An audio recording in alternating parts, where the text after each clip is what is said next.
All right, Plat Chat, episode 175. The off-season is over, guys. We made it. We've made it here. The off-season is over. Last year, we had the season rankings. But this week is actually the start of the 2023 Overwatch League regular season. No preseason pro-am stuff. And we're only a minute late to the 15-minute time. I am ecstatic. That's epic. I am so happy. I am joyful. Good vibes today. We're not like 13 minutes late, and people. It's a good vibe. I am so happy. Is anyone else happy? Yippee! Woohoo! Let's go. All right. I love the energy, guys. Great talk.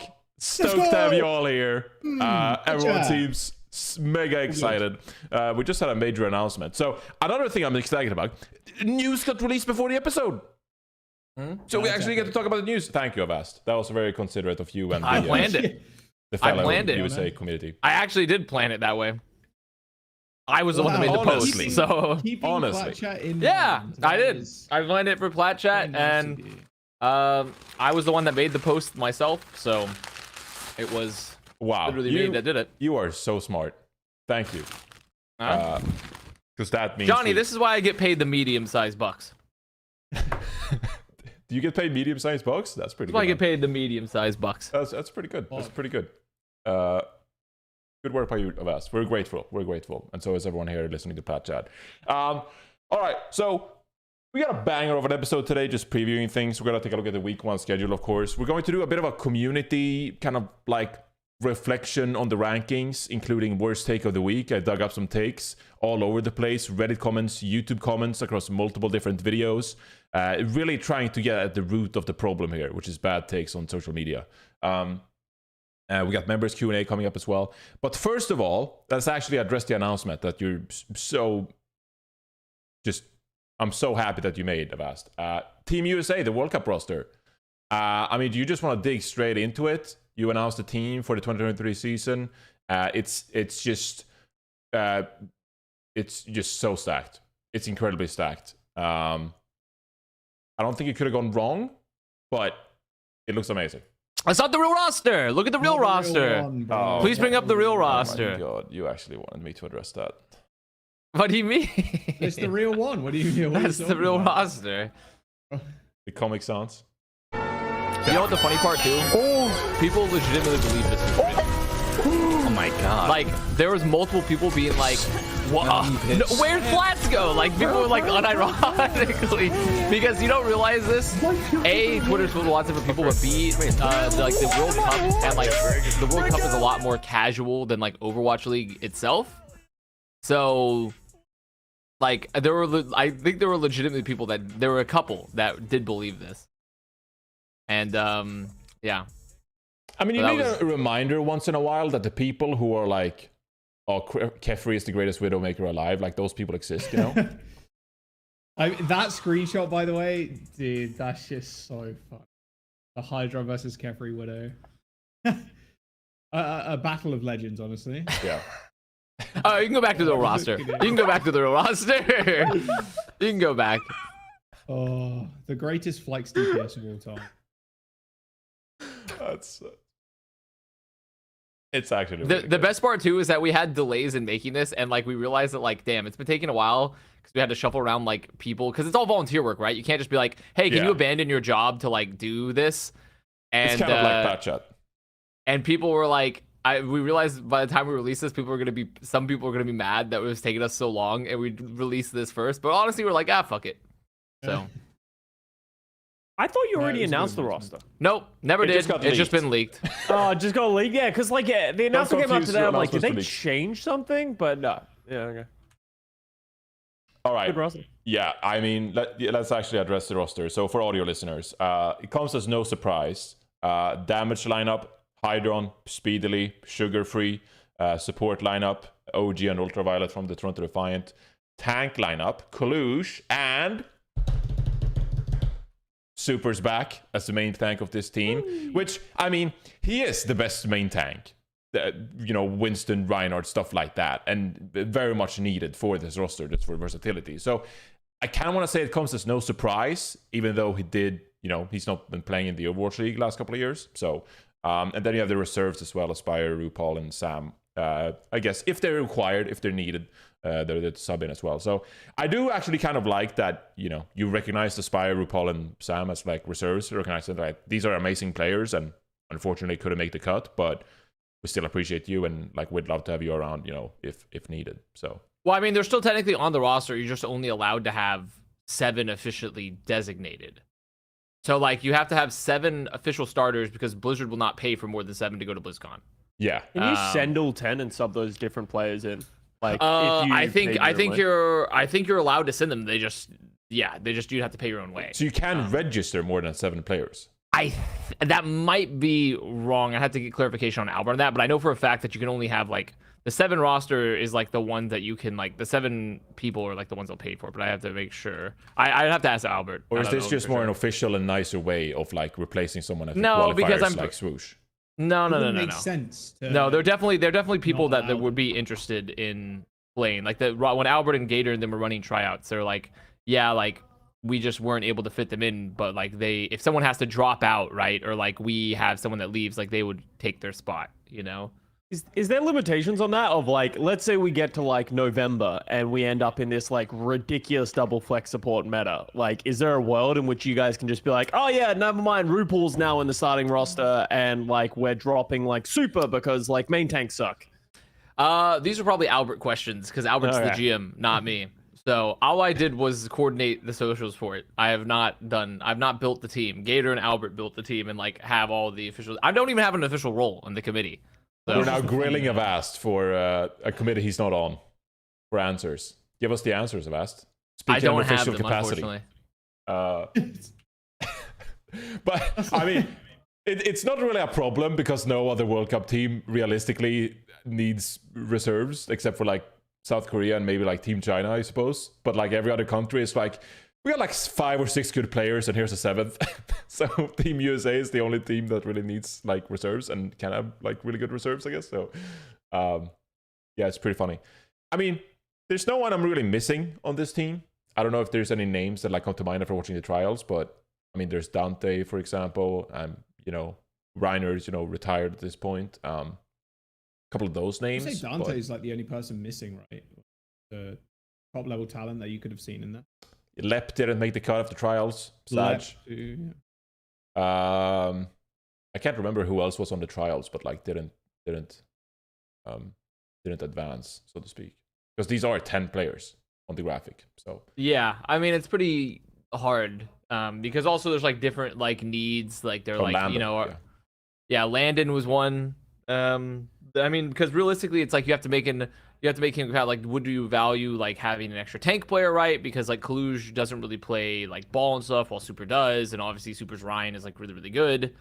So on top of like the social presence, and then like so there's like a lot of different factors that go into like why. Because like there was times where I think they were weighing like, do we have 2 tanks or do we get another flex support, right?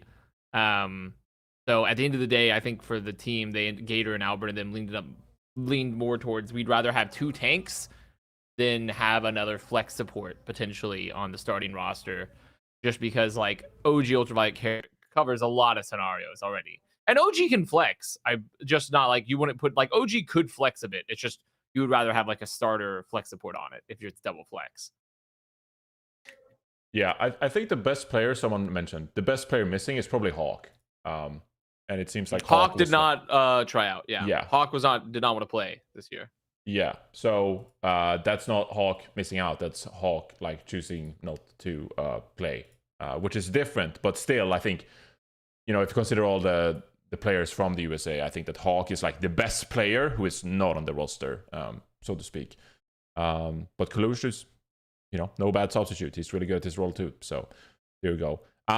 What do you think, guys? Are they the favorites? The favorites to win the whole thing? South Korea also announced their roster, so I guess we can compare them like head to head. But they are USA. They are the reigning champs, the 2019 Overwatch League World Cup champions. Jaws, Custa, do we feel like USA are still the favorites going into this one, or maybe not? I don't know. I don't think they're the favorites. I mean, Team China is fucking crazy. They have Leave, Shy, Gooshway. Like Team South Korea, obviously super good too. I think they're probably in the top 3. Yeah, it's kind of funny. Well, I think they're guaranteed top 3. I don't think there's anyone else. No other country in the world is going to have the roster that's going to be able to compete with China, South Korea, and Team USA. Like they're literally just so stacked. It's also kind of funny because like Team USA is like heavily Toronto defiant. Team China is like literally Hangzhou Spark, and then Team Korea is last year's Dallas Fuel. So there's a lot of synergy already coming in with all these teams. But like Team Korea is fucking stacked. Like it's crazy. It's a really good team. If anything, I like, as much as this might be like bias, I think it's probably Team Korea is probably the favorite right now. If I was going into this bias? season.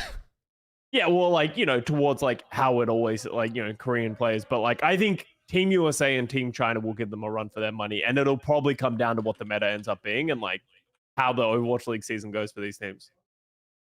I mean, still with the regards to the meta, I think everybody's got their bases covered, right? I mean, they look way more solid than some of the Overwatch League teams, to be fair, in terms of adaptability, like Harbin and Fearless, Sparkle and Lip, like Fielder Chio think play. But even Team USA, like Kaluj, there's not really much missing there. I'd say, like, maybe you could have had Hawk, like Dante. Hawk obviously not playing because he's the mono, but like Dante could have filled in the Doom gap maybe. But yeah, I don't know. It's I think Scott's right. I don't think there's many teams that can compete. And I feel like with the World Cup especially, you know, it's cool to see the winners and shit like that, but a lot of the teams that we don't know too much, or not the players, a lot of players we don't know too much about, it's more of a celebration for them as well, right? What makes what great. Yeah, I mean, what is Korea's roster again? They don't have proper, obviously, right? Because the rumors are just Fuel, essentially. It's Fuel plus Fuel, Lip. Finn, and Lip. Yeah, because like, I don't know. Korea, I think Korea and China are like pretty much the only two competitors for USA, but it's tough, I think, for Korea because Korea still has an issue where at times they'll build suboptimal rosters because of like social things, like, you know, they're proper more. Yeah, you know, well, and even I don't know if they're like, I don't know exactly like what they else want to do. But I mean, like, I think people underrate Finn too because people are like, well, why Finn over like X and X and X person? But like, Finn's really good. So this is like an amazing fucking roster still. But like, realistically, there's no way South Korea is ever going to build their best roster if they don't have proper in the lineup. Yeah, essentially. Like, if in my opinion, the only upgrade you can make, like, you can make the argument for Shu over Finn and stuff like that, but like their backline's like just fine. Like, I think the only upgrade you can make is Proper over Sparkle, but I think Sparkle's fucking great as well. Like, I don't think he's gonna be a liability to this roster in any way. It's just like Proper's kind of Proper, is kind of the difference. So, like, I don't think that's gonna be the defining factor of like whether or not South Korea is gonna win though, because like for all we know, like Trace is bad by then, and like, you can make arguments that Sparkle is like better on Genji or something like that, but you know, we haven't seen that in such a long time. And like Echo as well. I'd like to take an extra minute as we sort of like pivot to discussing South Korea and Team China as well, because they are deserving of, you know, being discussed on the podcast. But South Korea's roster, I think, was announced just like on Friday or something, so it was a few days ago. And the big standout discussion was Sparkle versus Proper. Now, first of all, Rush is coaching this team, so obviously he has the connection to Dallas Fuel, for example. So I don't think it comes as any surprise that a large part of this roster is, you know, formerly Dallas Fuel players for that reason. But I was very close. Like, I was inches away from tweeting out, like, just like, it's sucks that Proper isn't on this roster. But just like, I just like your take on how you view Sparkle as a player and what he brings to the table, because I think it's quite interesting. Sparkle feels like a pretty unique player in Korea, because he is one of the few that I think I really trust to flex around on like so many different heroes. When you consider Proper's hero pool, he's honestly spent most of his time on Hitscan or, you know, maybe Genji or Tracer. Like, that's pretty much where he, you know, spends most of his time. Whereas Sparkle is like, he can play Mei, he can play Reaper, way more flexible in that regard. So I don't feel like I have the answer, but do you guys, what's your guys' take on Sparkle as a player? Do you think he's more flexible in that regard? Or like, how do you view his hero pool and how good he really stacks up against the players like Proper, for example? I mean, I would take It depends on like the system he's built into, right? Because realistically, like if you're looking for a flex player, I would take like in terms of flex DPS, I'd be like, oh yeah, sure, I'd definitely take Sparkle over like Proper when I'm looking for a pure flex DPS. But it's like, oh, I'm looking for a Tracer player that also can flex. I would take Proper, you know. But the system he's built in matters a lot because, like, yes, do I think Proper is probably the better player? Like mechanically, yes, but Sparkle has kind of shown that they're a core component of a lot of different teams. So like, who do you build around Sparkle could change. Like, depending on the players you have on the roster, like you might end up taking Sparkle over Proper, right? Like it just depends on the situation, in my opinion. Like, and also the role. Like you're like, oh, we're gonna put Sparkle and Proper together. I'm like, oh yeah, that makes sense because like you Sparkle, like he'll play like the Genji, he'll play like stuff like that. Proper sticks to the Tracer. Like you're pretty flexible across all the accounts because also Proper could theoretically flex the hit scan. But if you're like, okay, we have to choose between the two, like typically you would just take Proper, but it really just depends on the role. Yeah, Like, I'm not calling Proper inflexible. That's not what I'm saying. But I think, because Sparkle especially had so much time playing in Rush's tempo system, for example, playing these Lucio compositions and, playing all these different play styles, I feel like I've seen Sparkle play a lot of different metas and a lot of different play styles and has a great understanding of that.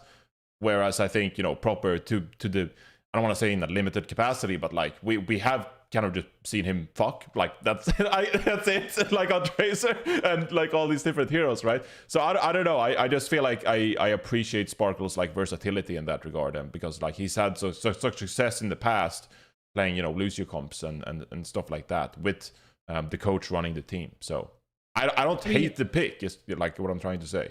No, I think it's a good pick, like straight up. I don't think you could really argue that Sparkle in a team with like Fearless Fielder, Chio, Hanbin, like with Rush as well, isn't going to be just a shoe-in, like boom, there you go. Like it makes the most sense to me. If it was a different coach, I'd be like, okay, I'd be like, why isn't Proper not playing? But then it's also like, well, the whole boosting thing, Team Korea probably aren't going to pick up any boosters, so or reach the booster quota kind of thing. So I wouldn't be too surprised either way. But if you're going for on a person-to-person like basis, like matching them up, like I take Proper like long-range hit scans over Sparkle. But Sparkle has got such a deep hero pool, like Connor said. He can play the Mei, Genji, any kind of flex DPS. He can play Echo. He can play Tracer, which we criticized him for a long time ago, and now his Tracer is actually pretty damn good. Is it as good as Proper's? No, but the flexibility and the structure of the team, it just makes perfect sense for Sparkle to be in the roster. He can play pretty much whatever they need, and then Lip is there to just be Lip. Lip can play Sombra at a ridiculous level, and then he can also play long range hit scan. He can play the Ashe or whatever he needs to fill in the gaps. Would it be better with Proper? Probably, because hit scans in general are very, very strong. They always kind of have been. Flex DPS is a role, I'd say, is like not fallen off, but it's definitely weaker than it was like way back when in Overwatch 1, like early Overwatch 1. But that's how the game kind of evolves. But with Sparkle's like depth of hero pool, yeah, I think this is more than okay. He is a hyperflex. Like that's just who he is. He also, he's a fan favorite among the Korean audience too. So, be surprised on that. Yeah. I also think, like, genuinely in this structure, I think Sparkle is a better choice. Even like, I completely agree that Prop is the better player, but I think within this team, Sparkle is the better choice, especially if you're gonna have all that like bullshit in the background of like if they did want to play Proper or Proper did want to play. So, like we can go around in circles at the end of the day, like.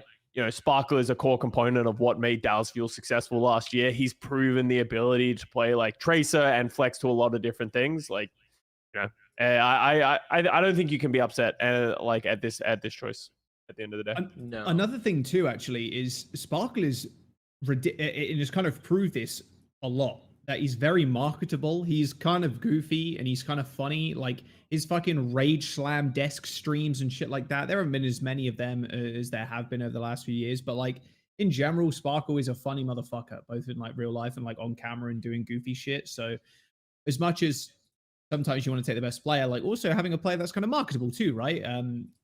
That does kind of help. And like I said, he's definitely a fan favorite in terms of personalities at least on the green side of things. So I think Sparkle is an exceptional fit for the World Cup team. It would be cool if we saw like Lip, Proper, and Sparkle, but yeah, I mean that's just not going to happen. But okay. Yeah. Also, they want to fucking win this year because Russia's in charge. They want to fucking win. Like, it was just shock, obviously, the other year seeing them lose, and then obviously US take the trophy at the very end of it. Don't think they want that to happen again. Yeah, it'll It's be also fun. just different design philosophy. Oh, sorry, go Johnny. No, I just wanted to say it'll be fun to see like if there's a difference in like mentality from the South Korean team, and like, you know, because what we don't talk about 2019 is like that roster. There was a couple of players from South Korea who just like, I'd rather just take a break than play in the World Cup. So, you know, I think there's an underlying like question of like, are South Korea just like gonna return with a vengeance and just like beat the shit out of all the other teams at the World Cup? It'd be fun to see that happen. The South Korean Redeem Team, if you will. That's good. That's a good fucking name for it, honestly. The South Korean Redeem Team. I like that. Yeah.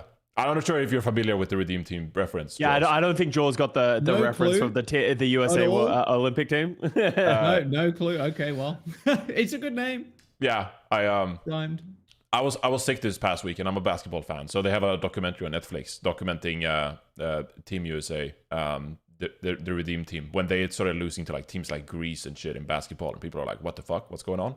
And so it's a good documentary. It's fun to watch if you like sports and competitive stuff and documentaries. So yeah, the South Korean Redeem Team. Here you go. Maybe proper is Kobe. I don't know, but he's missing for now, so we'll see what happens. Anyway, moving on. I let's just touch quickly as well on Team China then, because they were brought up previously. So Gushui, Elsa, Leaf Shy, Lengsa Monk. I mean, it's just Hangzhou Spark, like you guys mentioned. But like, how does this team stack up against Team USA and South Korea? Just like quickly, do you think it's like a top three that's essentially like indistinguishable, and like you can't really separate the three? It looks like a sick roster. I don't think it's worth comparing like flaws and pros and cons of all these teams, right? Yeah, I think this team's really good. One of the biggest surprises that I've seen coming out from the power rankings is how low people are on the Hangzhou Spark as a whole. And I think people are using the previous iterations of Hangzhou Spark and the Chengdu Hunters to like justify their reasons of why they think this team is bad. Oh, Custa's a Hangzhou fan now. Ooh. Yeah, but like I genuinely, I feel like, is Ray the coach of this team? I don't know who the coaching and the management is. Yeah, I do not know. Did they announce on Twitter? Didn't they announce on Twitter? Yeah, do you know if Ray's the Scroll coach, down, Johnny? Johnny. Is there like a thing that like if you hover over it, it'll tell us who the coach is? Sorry, I got so excited about your Hangzhou Spark praise that I pulled my headset out, so I didn't hear what you said. But coach, staff, Roy, yeah, right, okay. So yeah, like I'm really surprised because like Roy, like every time Team China and like the Chengdu Hunters had success was on the back of Roy, and like they have Leave Shy, which I genuinely think is probably the best DPS duo in the world, like right now. But if they can play to the level that they have in the past and what they seem to be showing like right now from the bits and pieces that we have seen from them, this team is going to just like pound on the back of that. Like I understand there is the concerns about the tank line with like, is Gushui actually flexible within this role? 20 hasn't played in like a fucking year. Like I understand those like concerns, but this, in my opinion, this is the best team that the Hangzhou Spark or the Chengdu Hunters have ever put forward. And, you know, that's going to be on the back of Team China, and Team China is going to have ridiculous synergy. Like we talk about the synergy from Team South Korea, but that team doesn't actually exist anymore in terms of like that Dallas fuel. Like this is actually a team that is literally just going to be like walk out of their Overwatch League scrims. They don't need to scrim for Team China. They literally are just going to be scrimming for the Overwatch League, which is a big asset. Obviously, if they're not doing well on the Hangzhou Spark, that's worrying, but I think that gives them a little bit of a step up against some of these other teams. Yeah, I mean, that's fucking huge. Like, I think we talked to like, oh yeah, the synergy of like fuel, but it's like, but this is literally the whole Spark. So the roster is nasty as hell. So like, I mean, I think if there's any year for it to be, it would be this year for China to win. I think. Yeah. I vote like, because I also find China to be a more comprehensively complete team right now. The only thing I would say they kind of lack on, again, comparatively like Korea or like the US, is like tank power a bit.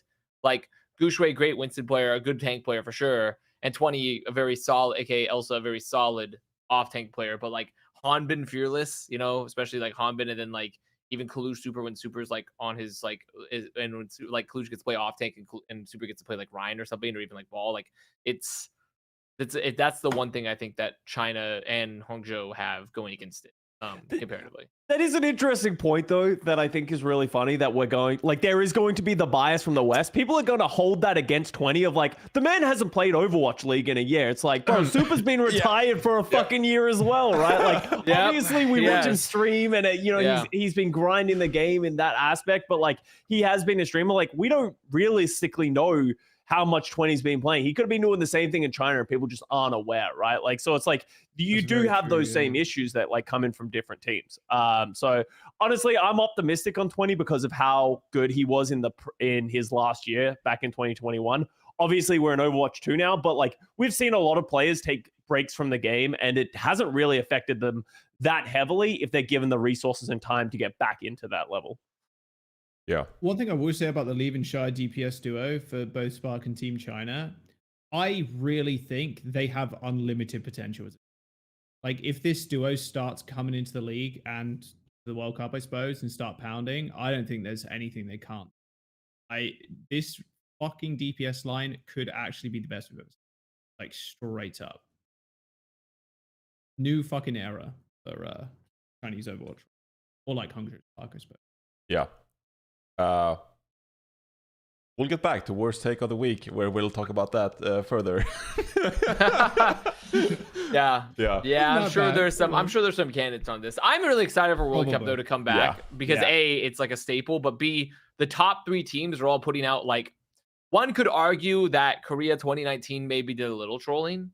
I don't think Korea this year did. You can't make the argument they did a little trolling outside of that adding not having proper, right? Like that's a fucking amazing roster they have. They have a lot of great players. So like this is going to be an incredibly top 3. Like those top 3 teams of China, US, Korea are going to be insane. Like I in my opinion. And if there's someone if one of those 3 teams don't make it to like essentially like close to that finals area, like if we have another team that's not one of the 3 in the finals, that would be shocking. Yeah, if they don't make the semis, given they don't play each other earlier, like it's actually a disappointment, I'd say, for all 3 teams. It would be truly shocking. So 3 out of the 4 top teams should be penciled in, given there's no prior matchups, which is kind of insane. Realistically as well, like, sorry to go on a tangent, who do you think is the 4th team then? Like, who is the next team? Like, obviously, this is a fucking curveball and we don't know all the rosters, but like, I genuinely don't know who is going to come in at that number 4 spot. Of, like, who is the next team in line? I don't remember what Australia's roster is right now off the top of my head, but it's probably going to be Denmark for my money. It would be Denmark and maybe Denmark's pretty Sweden. Good. Yeah, it's like Denmark, UK, Sweden is what I'm like thinking off of like just like the top of my head. But I sorry, Custa, but I think I'd take Denmark over Australia. I'm just remembering Australia off the top simply because they have both Kuffa and Punk, who are both like pretty talented take players, which is a big deal when we look at the overall World Cup, because like there aren't a lot of very complete rosters, but it would probably be Denmark in my eyes would be the 4th. Who are in with Finland, who are in the wild card. And then also probably potentially Finland, because Finland has some very good players too. With like they have 2 previous Overwatch League tank Masa and then the solo Overwatch League team. They got Masa coming back. They got Sana. So like they have some very strong players on that team. So it's probably going to be one of them. I mean, who's on? It's probably Sweden? Denmark. Looking at who's on Sweden again? Like Sweden has Kevster, right? I mean, the damage for Sweden. Wait, who does Sweden have? They have Kevster. It doesn't matter. Everyone. They have Kevster Sparker, which is like that's enough. The Kevster Sparker with like. I mean, and then Los just even to like help it out. Like Los, like just those 2 though as a DPS line alone is enough to like carry them out into like BlizzCon. You know, like that. Literally, they will roll everyone. They'll probably make top 8, right, with that roster. They should, yeah. I mean, Sweden did lose to Denmark because we had that show match. I don't know if you caught that, but me and Joss, we casted a show match between Sweden and Denmark too for the roster announcements. And Denmark definitely looked like they were in control. I will say both teams, like both Denmark and Sweden, said that they hadn't scrimmed like going into that show match. So both were very unpracticed, and they required each other to play like 3 different comps that like they've never played before. So it was a bit all over the place. But Denmark definitely looked like the more put together team, the more versatile team. They were just like really good in all compositions. But the very last map, the push map, which was the decider, Kevster just goes like ballistic on the Tracer. Oh, like it was nuclear. Yeah, it was like ridiculous. Going back to basketball, it was like Ja Morant scoring 22 points in a row for Memphis the other day. It's just like he just took over like on the map and just like pulse bombed everybody, got 3Ks, 4Ks, and I'm casting this with Jaws, and I'm just like, Sweden is so clearly like the worst teams between these two teams, but Kevster just like makes the difference and like keeps Sweden alive here. It's laughable like how much impact he had for this team. So Sweden could very well, you know, qualify for the playoffs if Kevster just puts in performances like that. It's unbelievable when you see like a top tier player just take over the game. Like he just took over. It was crazy. He did the same thing for the Gladiators, like literally in the Pro-Am as well. And I feel like a lot of people give that credit to the Gladiators, but like Kev still went nuclear, like in some of those maps, like to give them the edge and close out some of those maps. So it's like Kevster, like I feel like we always hype up Proper and stuff like that, but Kevster realistically is the only guy really nipping at his heels, especially on that Tracer. Like he's actually insane in the ability to, with minimal resources, get into the back line and consistently find value. Like, we need to make sure we keep putting respect in his name, and he could drag this Sweden team to top 8 quite easily.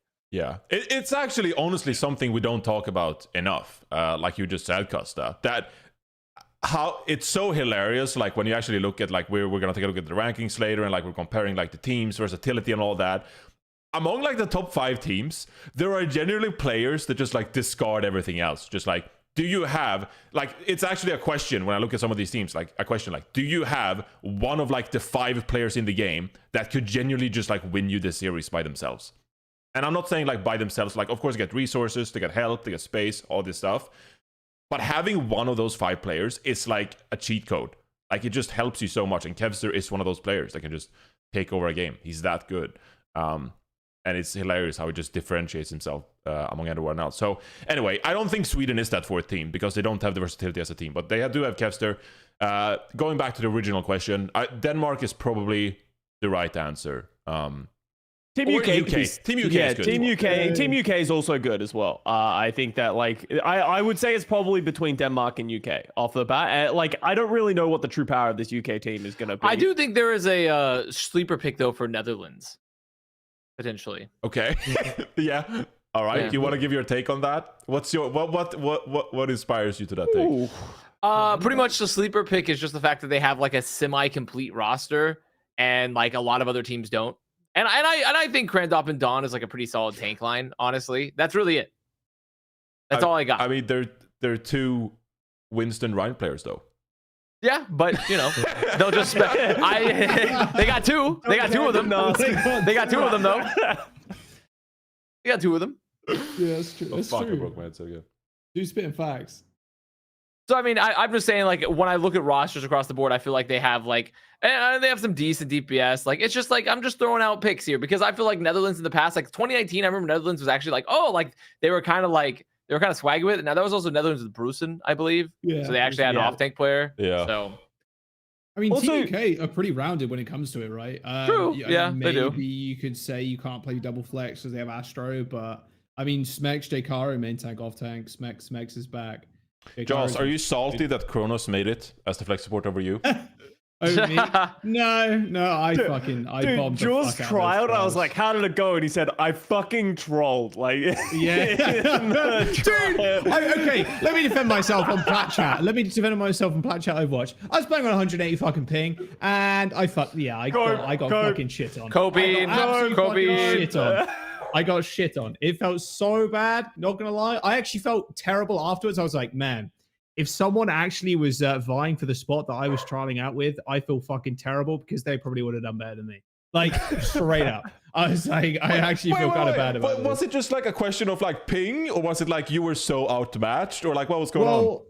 Explain your trials experience here. Like, there was a few like decent plays that I had, but like I have never played on a ping that high before. Like 180 to 200 is like crazy high, even for like Overwatch. I played on like 120 ping before, but like 180, I'm like, holy this shit. This is where we tied into the shock code as well. Now he personally knows. He personally knows. I personally know. Shit sucks. There were times where I was like, I would hit Suzu on the ground, it would go off for me, but like on my screen, but I'd still die, or like some shit would.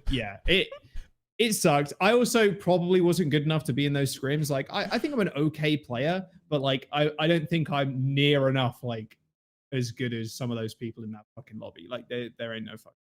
I mean, it was a fun time. Custa can attest to this as well. Like, you can spend time in top 500 all you want to play like really high stacked ranked games. As soon as you get into a scrims, there's just like an expectation that you're it's like very different. You're like an insane player, and like all these like predetermined concepts and like the pace you're playing at, you know, where you're gonna take space, like all these concepts, they're just like assumed, and you just jump into the lobby and you're like, wait, what are we doing? And it's just a different vibe.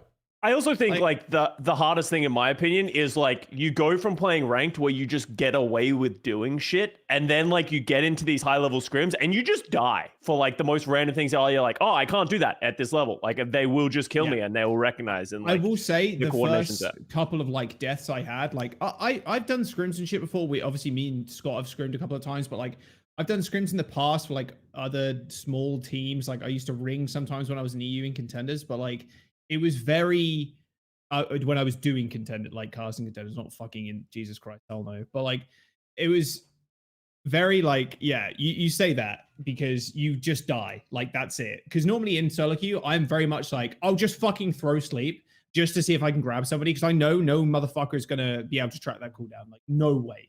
And if I just throw sleep randomly or throw nade randomly or like some shit like that, instantly dead.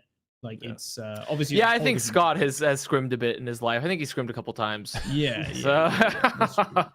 but yeah, it is a very different thing. But yeah, I bombed the fuck out of it. But yeah, it was a fun experience. I have this incredibly vivid experience of playing in the 2018 qualifiers against Custa and Team Australia, actually in Thailand. I think it was on King's Row, and we're attacking on King's Row, point A. And I'm playing Winston, of course, and like we're gonna take space on the point, and you were doing this. It's so fucking annoying when like the defense on point A just plays the high ground, and you have like an Ana in the window, you have the other flex support in the other window, you have someone on the other high ground, and you're just like spread out in like an arc. And me as a Winston is like, okay, where am I gonna take space? Where am I gonna go? And so like I jump the point, sort of like where the phone booth is, where like the door or whatever. And I jump there, and like everyone just turns on me. Like Punk just like fucking drives into me with his Demon Mech and just like, and I'm like, I get blown up in like 2 seconds, and I'm like, oh fuck, that didn't work. That works in ranked, but it doesn't work here in the World Cup because these players just turn on me. And then the next fight's like, okay, let's try something else. And I try to jump the window. I think I fuck up the jump, and like I miss the window, fall down, same shit. And Punk just like with his mech just runs over me as a Winston. And this is like happening like within a second. Like I'm walking up to the point. I'm like, this is the plan. I'm gonna jump here, and I'm dead 1 second later. Because like there's no room for error. There's no room for making a poor decision. And I'm just like playing Winston, and I'm like, fuck, I hate this. Like we have no backup plan. I'm just instinctively like jumping places, hoping for the best, and I'm getting fucking destroyed by this Australia team. So bad memories. No, hey Johnny, honestly, that Thailand experience was the best, because like I think I've told this story on Plat Chat before, but we were fucked like Team Australia. We weren't going to qualify because we lost to Denmark. And then because Sweden, a team that was completely knocked out of the tournament already, beat Denmark for some reason, Australia ended up qualifying. Denmark, that's why. Because fuck Denmark. Yeah. I remember having Johnny, like we walk into the back room where all the teams are, and there's Johnny like slouched on a chair, like depressed because they didn't qualify. And Team Australia comes walking into the room like, hey, Johnny, get around here. I think I was genuinely crying. I was genuinely crying because that was my last professional match ever, and I knew it, and I was like, this is over. But we beat Denmark, and it was a good experience. So you ended on a win, bro. That's what you ended on a win. Yeah, that's about that. Yeah. And yeah. Anyway, welcome to Plat Chat Therapy Corner with me and Custa talking through our Thailand experience. It was really good because we went into that match so pumped, and I really made it like a motivational speech and everything, and we beat Denmark, and it was a great experience. So a great last match to end it on. Anyway, enough World Cup talk. We got so much more stuff to go over. Okay, we're going to take a second here to just address this past week of all the rankings, all the takes, everything that's been going on in the community. It's been a very like vibrant discussion. It's been lively. Everyone has had input. And made comparisons between the different rankings. Custa was missing last week. He took made the effort to make his own rankings, threw some shots at us, for example. And so I'd like to discuss some of those shots. I'd like to discuss some of your thoughts on our rankings, our thoughts on your rankings, and the community's takes on all of it as sort of like the public sentiment with that. So let's get into it. Starting off with Custa's rankings. Hey, there they are. One team that stands out, I will say, Custa, you're very good at your job. It's a very good ranking, so I will give you credit for that. I looked through the list, very reasonable. I could see, I didn't watch the video because I don't have time to watch your videos. That's fine, yeah. It's an hour and a half long. There is one team, though, that, or a couple, that like stands out a little bit, and it was the big talking point of the video, especially comparing it to our placement here. Dallas Fuel. Yeah. Number 8.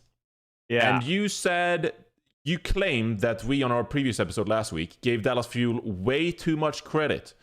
Where does this Dallas Fuel hatred come from?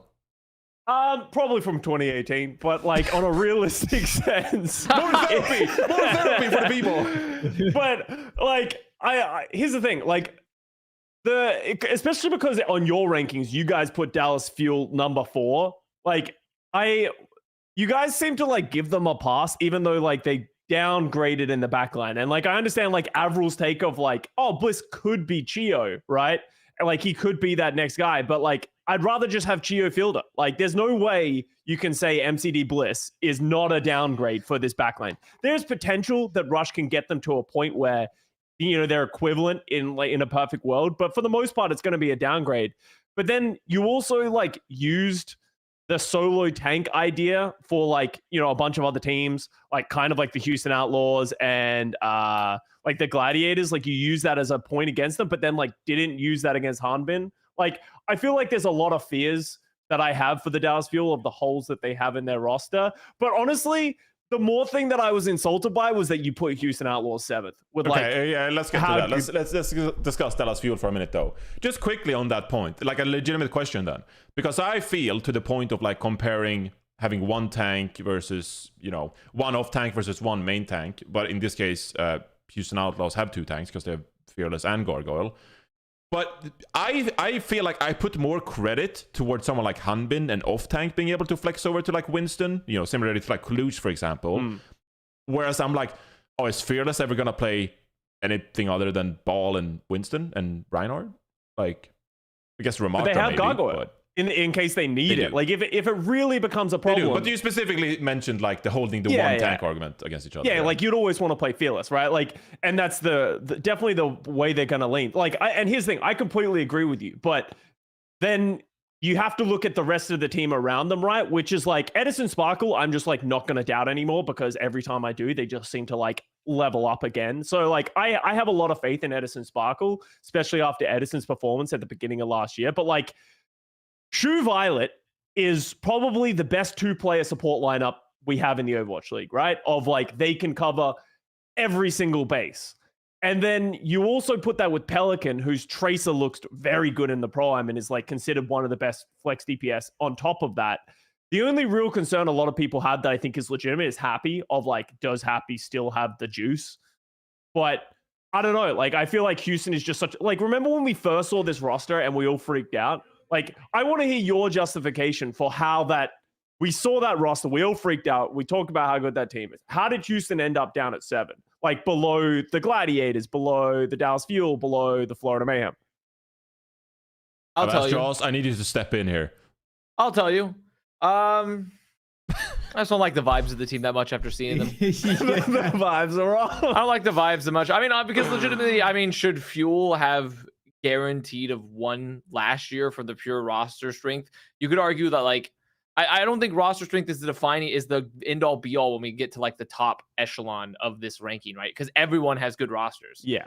So like, yes, does the Outlaws roster theoretically on paper look a bit stronger than Fuel's? Yes, but also didn't like 4/5 of that roster win the Overwatch League last year?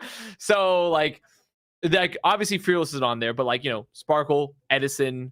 And then theoretically, I guess technically not 4/5, but you know, it's closer to like 3/5. But realistically, Hanbin was not technically playing the full time. So, but was like a direct reason why they had such a good seed and was able to get that far, right, for the rest of the regular season. So, and also the Hanbin, I think solo tank, we discussed this a bit on too, because I brought up this point. I think Johnny was like, well, yeah, but I feel And honestly, I agreed with it, was that like Hanbin had shown some Winston and main tank in the past in particular, and it looked pretty good. Like I have more trust because of how strong Hanbin is as a player on off tank, but also had shown some flexibility that was like pretty good on the main tank. Like if Hanbin pulls up like a Dante level main tank with a Hanbin level off tank, then that's definitely enough to get you exceptionally far in the Overwatch League. When you have the 2 to the DPS and like potentially one of the best main support rookies coming into the league. And Rush as your coach. Because that's the other thing too, is like, yes, does Houston have a good coaching line? Yes. Have Houston shit the bed with, because technically Neko is their coach who really has not had any success as a coach, like not significant amount of success. Well, you kind of have to, Junkbuck is still there. But exactly, the point is it's Junkbuck, but Junkbuck was the head coach last year, and one would argue that they didn't necessarily like live up to their fullest potential. They got top 3 in the playoffs. I'm just saying that's what some people believe, right? That's the point I'm arguing here, is that we have the coach that won the league, that's had 2 incredibly many good years. Like their coaching staff, in my opinion, I would take Rush as a coaching staff, right? I would take Rush as that head coach. Like he is arguably competing for the best coach in the Overwatch League position, essentially. Like he's up there. So I don't think there is a guaranteed, like, yes, the roster's better, but I just don't think that it's, but for me personally, like I said, in my opinion, once I got up to like the top 8 of this list, I'm not even arguing based off like roster quality as much anymore. It's like, okay, how do I think the coaching staff's going to perform? And vibes, legitimately, and vibes. Legitimate like, vibes, yeah. Because like there is like a section of like, there's already people talking about the rumors of like Boston booming, right? Like obviously it's rumors, but like the point being is like, but the point being is that like, that there are vibes are like human, like soft science for roster building is not like an arcane, like, unknown, like like you don't feel its effect. You feel the effect of like how personalities work on a roster very like a lot with how a roster works. And like, I don't know. I want to replace the word vibes with trust. Like to me, with some of these teams, I just have more trust in them. And Gladiators is a great example of that. There is no way for me that the Gladiators on paper have a better roster than Houston Outlaws. But they have a stacked coaching staff that has repeatedly proven themselves to be successful, have a great understanding of the game. Everyone keeps praising Smash all the time, for example. Unter is just like, fuck, I'd love to, spend a week in their practice facility and just be around Unter because that'd be the best experience ever. But like, I have this trust with the Los Angeles Gladiators that I don't feel like I have with the Houston Outlaws. I don't know if you agree with that, Joss, or what your take on that is. I think you hit the nail on the head, honestly. Like, trust within the team, or trust, not within, but like trusting a roster to do well. I'd 100% agree with you, Johnny. Because with the Outlaws, have they shown like repeated success, like year in, year out, year in, year out? And then Neko, like Connor said, like a little bit untested, as it were, especially at that level. Maybe it's just some crazy fucking magic source. I don't know, that they're going to get super high up. But as well, the top 8, like Connor said, like it's also crazy. A lot of these teams are kind of stacked. Maybe after this Boston fucking rumor, maybe they would go down a place. I'm not sure. I really don't know. I think the Dallas Fuel having Rush, and I have a lot of trust in that team and the players that they deserve to be fairly high. Maybe I did smoke a pack or 2 and put Outlaws super low. I don't know. I did just see the Pick'ems video, by the way, from the Overwatch League. And I think I just skipped to the end to see if there was like a summary thing. But Jake was like, yeah, they're going to fucking win the season. And I'm like, okay, Outlaws, you go down. All the way down now. No, wait, Pick'ems video? Yeah, it was like, I think I didn't do it. I don't know. It was on the Overwatch the YouTube channel? Yeah, Scott, Jay, Rose. Oh, the thing you remember when we recorded the videos and sent them in. Thanks for the invite, guys. Yeah, get on. Well, they don't pick all of us, Johnny. They don't need all of us to do that shit. But what I'm saying is, like, I do have a lot more trust in a lot more of these teams than I do the Houston. I think Houston, we might have put a little like theoretically, like teams we could have put down more was like we could have put Mayhem. If we're Mayhem could have gone below Houston. I think was like a reasonable, that's a relatively reasonable take. I think. But at the same time, I still think that Houston still has a fundamental like gap comparatively to Mayhem. Where like I think Houston's CPS line is really, really good? Yes. Do I think Mayhem's CPS line is really, really good? Yes. Is it like completely equivalent? No. But at the same time, like, I also think they have a better tank situation than Houston. Like, Fearless is an amazing main tank, but like does not really play the same flexibility of tanks that someone does, you know? So like there's a lot of competing factors there for like how we balance it. So there is no real easy answer for the top 8. Yeah. There is no easy answer. I will say to cap this off as well, I think if Dallas end up like 3 or 4, like average in the season, like that would solidify to me that Rush is the greatest coach to ever coach Overwatch. Because like if he is able to get the best out of MCD again, he's able to get Hanbin to be able to play every single fucking tank. If they can really like round out fucking everything with this Dallas Fuel roster, I would be incredibly impressed. And like, I agree that the vibes of Rush, like he has done it time and time again. So you need to have faith in that. But I've never had faith in that. And I've never trusted the Dallas Fuel to do that. So I got to just stick with my, because that's my vibes. Like, and that's why, you know, I always get hated by all the Dallas fans because like I have continuously doubted the Dallas Fuel, not really like 2 years ago, but primarily last year. Like I said the same thing last year and they proved me wrong. Like the same shit could happen. And if it does, like I need to give credit to. When like, do you walk it back? When do you get proof? Because like I would say like if Houston this year. Yeah, I just outlined it. Oh, yeah, okay. So this top 3, this top 4, I would walk it back. If that backline, like if he can get the best out of MCD, a player who's been good in the league, but like you cannot say that he is the caliber of fielder. Well, what you said was that you'd give Coach Rush the GOAT coach. You didn't say you'd walk back your vibes for Dallas. Those are 2 separate things, right? Well, so like. If that happens, right, that means that MCD Bliss and this entire roster has like fucking popped off and they've done well, which that would be a walk back on the entire Dallas take of the season as well. So from now on, whenever you see the roster for Dallas, if Rush is involved and it's a reasonable roster, you'd be like, yeah, they're gonna do really well. You'd be I'd probably go into next season, even with like another roster I have question marks around. I would probably give them more of a benefit of the doubt because in the past they've had just a stacked roster, right? Like we talk about Dallas Fuel 2021. I don't think we had that many doubts for them. The only one that like really sticks out that people love to hate me for is like Sparkle D-tier Tracer.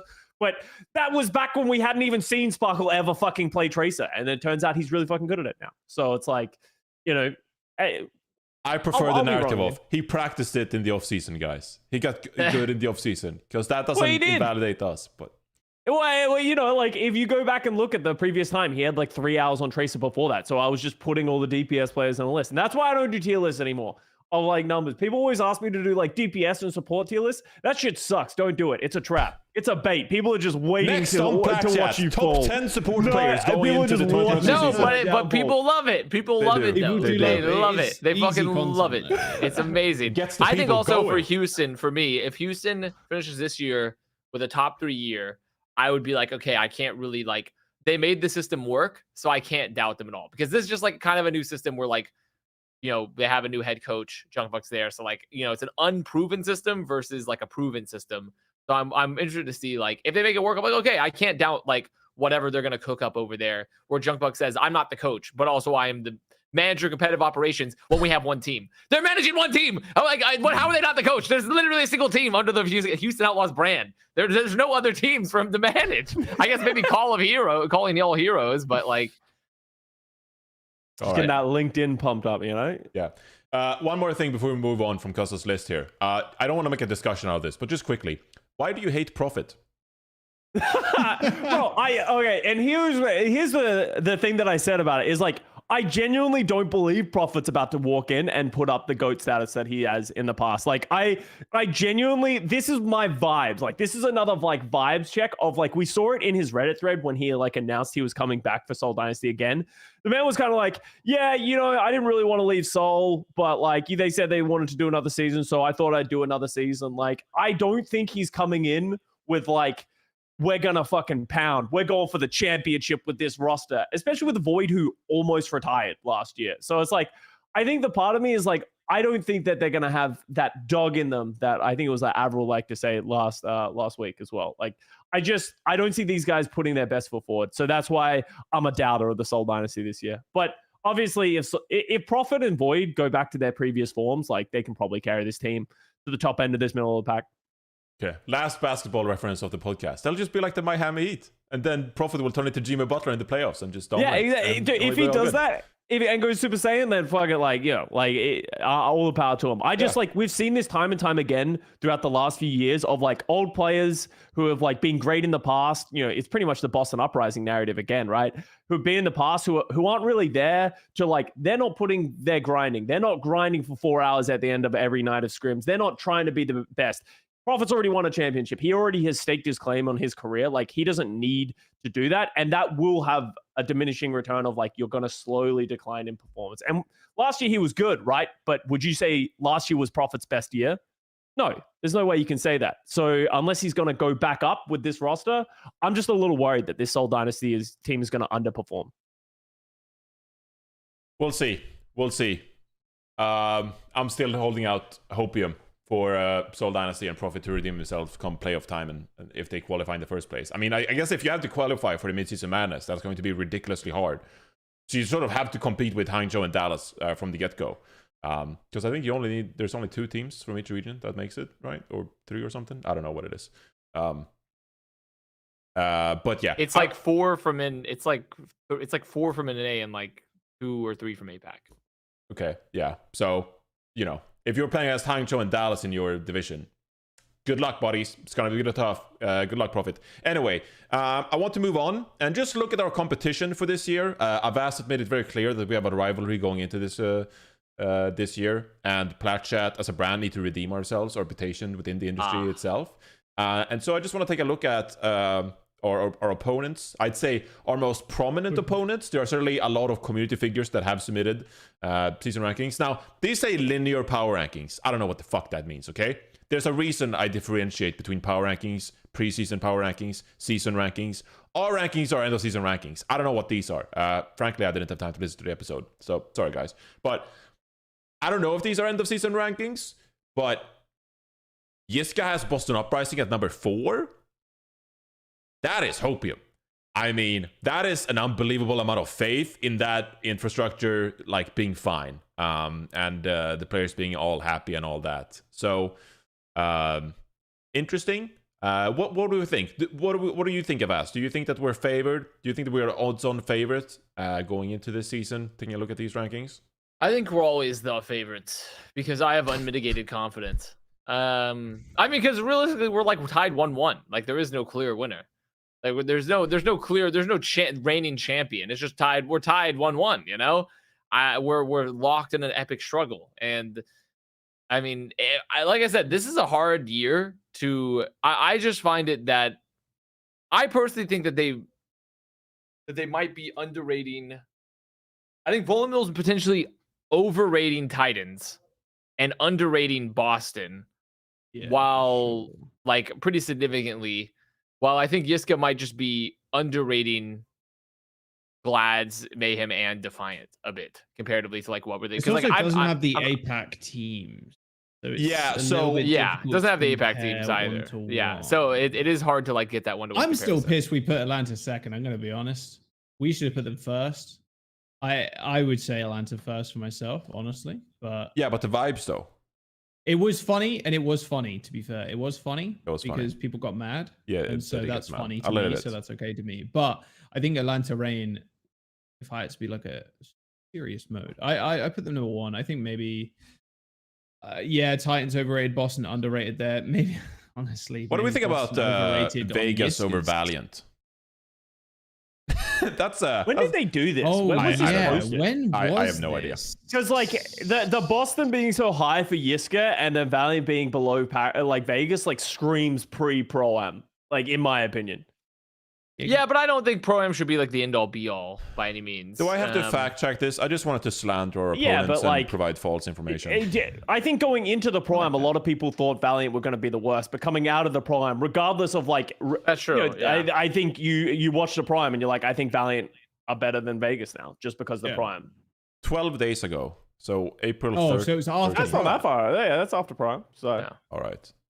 I mean, I still think putting Vegas above Valiant is not like insane. It's possible. Like, it's definitely possible Vegas by end of season will be better than Valiant, Like, I think I don't necessarily think that's like the end of the world per se. Like, it's very perspective, like, because all we have is Pro-Am to disprove this, and that's like very early, like, one meta early season. Like, who knows? Like, do I think that's going to happen? Probably not, because unfortunately, I think Seeker probably just poo-poos on that whole team, even by himself almost. But like at the same time, I we'll see. We'll see. According to chat, infrastructure was the main argument. That Valiant has zero infrastructure. I mean, they do have infrastructure, but also they're forgetting the ways of the drunken fist. Okay, the teams with zero infrastructure oftentimes will go hard as fuck, because it's like the unsigned team versus signed team back when we were in a non-franchise league. It's like unsigned teams are fighting for their fucking lives out here. They're like they're putting everything in it. There's like the meme with like the keyboard guy be like like, and then they have the other guy just like stable Ronaldo just like singing, like, because like the sign, that's kind of the vibe shift. So like I don't think that's a guaranteed benefit necessarily, but it is a good argument.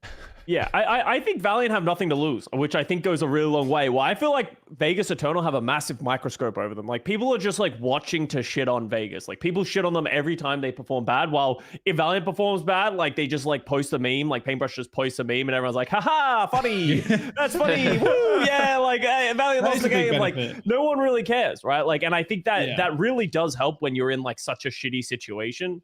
But yeah, I also like, I don't know if we wanted to talk about it anymore, but I actually I agree with Volumal's Vancouver Titans take, and like I put that in my own power rankings. Like, I think Titans are going to be sneaky good this season, and I'm really confident in like their 5-player team that they have, especially with Aspire Paintbrush at the helm. Like, I think that could be a really good team, and that's the team that I'm probably like high on in the middle of the pack, to like exceed expectations for most of the community. Yeah, I agree with you. I think we were a bit higher on. Oh nope, that's worst take of the week. I think we were a bit higher on Washington comparatively. Yes, we were higher on Washington comparatively. I because I actually rate going in both Justice and the Titans a little bit higher than some of the mid-tier ones, but there's only so many room. For Volmo specifically, like I don't disagree with Titans. Like, he wants something a little bit higher. I just don't think they should be above Boston. I think that might be a little crazy, but depending on if I also think they shouldn't be that so much higher than Justice. Like, to me, Titans and Justice are kind of fighting for that spot of like they're good, like upper mid-table teams, top of the tier break, where they can like be fighting. Like, both those teams in my eyes could be fighting for that position. Now, granted, once again, that's heavily informed like roster think. I'm like, yeah, I think Justice is a pretty good roster, like, but also Pro-Am and for like how good they looked in Pro-Am was like, okay, that did inform my decision a little bit, which could be reactionary depending on the meta, right? So, well, that was the other hot take I had. I had Washington at 15. Like, I had the Washington Justice underperforming this season as well. So, all right, but that's where our differentials came. So. Yeah, fair enough. Yeah. I was going to say, like, if we were the Call of Duty community, I would make a suggestion post on the Reddit forum, just like, gentleman's agreement. Boston's placings and the rankings doesn't count because they're honestly a wild card. They could either be top 3 or they could be bottom 10, and it's just so not related to the actual gameplay and how good the players are that it just feels like a fucking wild card. Like, Boston could end up being great and Yissa gets bonus points for ranking them 4, or Volamel could crash and burn and Volamel gets points because they're number 8. I'm just like, it doesn't feel right to the competitive nature of comparing power rankings that it comes down to Boston Uprising vibes and their ability to work as a team. It could just go so many different ways. So, gentlemen agreement, no Boston? No, that'd be less fun. Anyway. Moving on then to worst take of the week. So many takes following all of these power rankings. I will say that for the most part, reception was above average. I expected a lot of hate. I expected a lot of dislike. I'd say that people came out and they didn't like our rankings of Houston Outlaws. At this point, I feel like the Shock meme is so overplayed that people sort of expected us to rank Shock number 1 and didn't really like have anything against it. They were just like, oh yeah, Plat Chat ranking Shock number 1, who cares? Like, whatever. They didn't really take the bait, so to speak. But there were plenty of other takes, and we'll get into that, and we'll crown a winner out of all of these, okay? So, a winner. Kicking things off with Helios Overwatch. Still though, dude, Dallas just lacks something, man. Sparkalism, while great, is not a DPS line to brag about. I just don't know how people are rating them T5 when they downgraded completely from last year. So, kind of in tune with culture, honestly. Custa, but I actually think this might be someone who's a sub in my channel. How is that? But that's not even like Custa sub. that bro. DPS line beat proper in the grand They just won the finals. finals. They played all like- year. They won And stages. Edison, yeah, I mean, like, and Edison looked fucking insane. Like, I don't know. Custa sub spotted, bro. I legitimate Custa sub. Me when I spotted spread it. misinformation on the internet. I am joining the war against misinformation on the side of misinformation. They were dominant in the regular season. They won several stages or multiple stages, and they won the finals. And yet, we're just like, Sparkle isn't not good enough. Sorry, guys, that sucks. Oh, yeah. I feel like it's a candidate for that reason. It's absurd. What do they have to do? Let me defend the tier 3 sub in a I second. know. Let me defend Helios a little bit. You know, I do have my, like, not Sparkle. I think Sparkle is like, you know, we just talked about him with the World Cup. I think like Edison, his Sojourn was world class. But my question is, like, if we end up in a Widowmaker meta, do you trust that Edison is going to be able to hang with a lot of these other guys? Like, we haven't seen it. Like, legitimately, because Edison played pretty much Sojourn like most of last year, or he played the Reaper. Like, that was like the 2 heroes he primarily played. So I'm not 100% sold that Edison is his camp, but I said it earlier, like, you know, with Rush at the helm, and I doubted Edison last year, and he fucking like absolutely pooed on my prediction. So at this point, like, I'm not 100% with him, and I agree that this is a bad take, but you know, I could see where the logic is coming from, is the point I'm trying to make. All right, we'll move on. Okay, I'm gonna save this other one because it's really good. Moving on. This podcast should move to Pornhub with the amount of shock dick riding they do. Hey, if we get That's a a fun one. sponsorship, bro, hey, that's fine. I like that That's one. That fine. one's funny. That's funny. It's not really a bad take. More of like a No, good take. that's It's funny. a pretty good take. It's a funny take. We need to slow down on Shy. Yeah, his Ashe and Sojourn has been elite, but damn, imagine if he has to play something else. He's not proven. He's insane, but I have my worries about him. I feel like people didn't watch 2021 where he just flexed and played like fucking everything. I think I remember Shanghai, the best team in the league, while he was playing Echo. Yeah, he played Echo. He played a really solid Tracer. Like, I think every time Shy's played anything, it's been like good. I just think the players around him have been bad. It's like the leave effect as well. Yeah. Everybody else looks considerably worse. Yeah. Because he's so good. I'm Yeah. telling you, I mean, that's just- potential, that's just- unlimited potential from Shy and Leave. So Yeah. Unlimited. There's just someone that's probably just not super familiar with how much Shy's actually played, I imagine. Which Shy is not fair. proven, guys. Just keep in Yeah, mind. Shy not proven. Shy not proven. All right. So true. Kind of goes hand in hand with this one. This tier list is horrid. It ruined my fucking day. Also, Spark is insanely overrated. Shy turns off his monitor every other game. Leave dropped off a lot too. Their tank line is horrid, and so is their main support. Monk will be kicking and dragging this team to the finish line most of the time. Oh my god. is the I mean, last I don't they even. pick up in that I team. mean, to be fair, Monk is a fucking legend, but I feel like I feel like this sounds like someone that I don't know. This sounds like to me someone that loved Chengdu.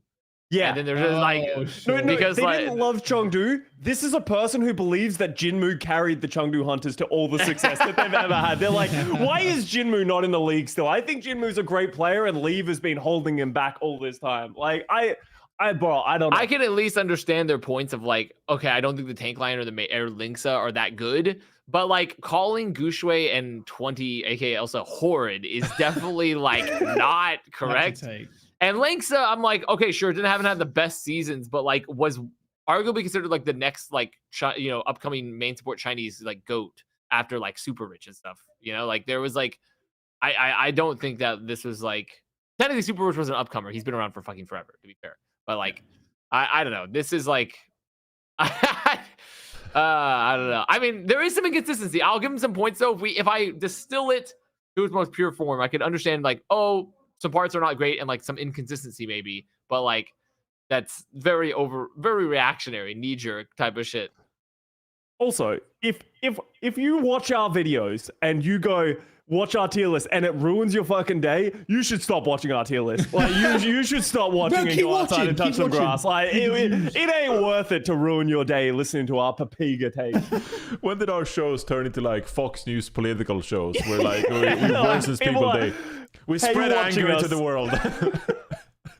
I personally just like reading into this way too much. I love the double use of horrid, both in two separate paragraphs. Like they're just like their mind is very much set on horrid and horrific things and just like pure anger. There's no sophisticated use of the word horrid here. I'm calling all hate watchers. Watch us more. Hate us more. I heard if you become a member, the hatred flows even further. I hate it so hate it much. When people become members when you pay for our content, I hate it so much. Give us so money. Mad. Give us some money to make you mad. There it is. Moving on. All right, we got a few more here. Wait, that's one we already seen. Watch Valiant blow everyone's minds. I mean, okay, that's not even I'm not even writing that off. Like, they could blow my mind if they finish outside of bottom 3. If they finish outside of bottom 3, I could be like, holy shit! So like that bar's not that high. That could blow my mind as a team with literally no org and the inability. By the way, that's outside of the bottom 3. That's beating teams like Washington Justice and Vancouver Titans. Like, that would blow my mind. That would blow my fucking mind if they get out there. So that's not like an insane bar necessarily. That's like just a crazy bar still, but not out of this world. All right. We got one more take here. Rating Houston below Dallas is beyond me, and San Francisco will be lucky to finish 4th this year. Okay, maybe not so. Proper won't be able to play any of his best heroes most of the time, and will thus have a worse season than last year. Proper is going to be stuck in hitscan jail and is only a top 10 hitscan player. He is going to get diffed by Lip, Shy, Kai, M3, Merit, Fitz, and matched by Aspire, Hydron, and Prophet. Hee-Sang will be playing all of Proper's best heroes, but will get diffed by Kevster, Stalker, Decay, Striker, Sparkle, Choice One, Leave, Pelican, Yaki, Prophet, Cess, and Alpha Yi. He's not going to be in the top 10 in the league. And Jumbin is a feeder. Wow. Is a beta. We have found the O2 Blast hater. We have found the anti-AVRL. This is him.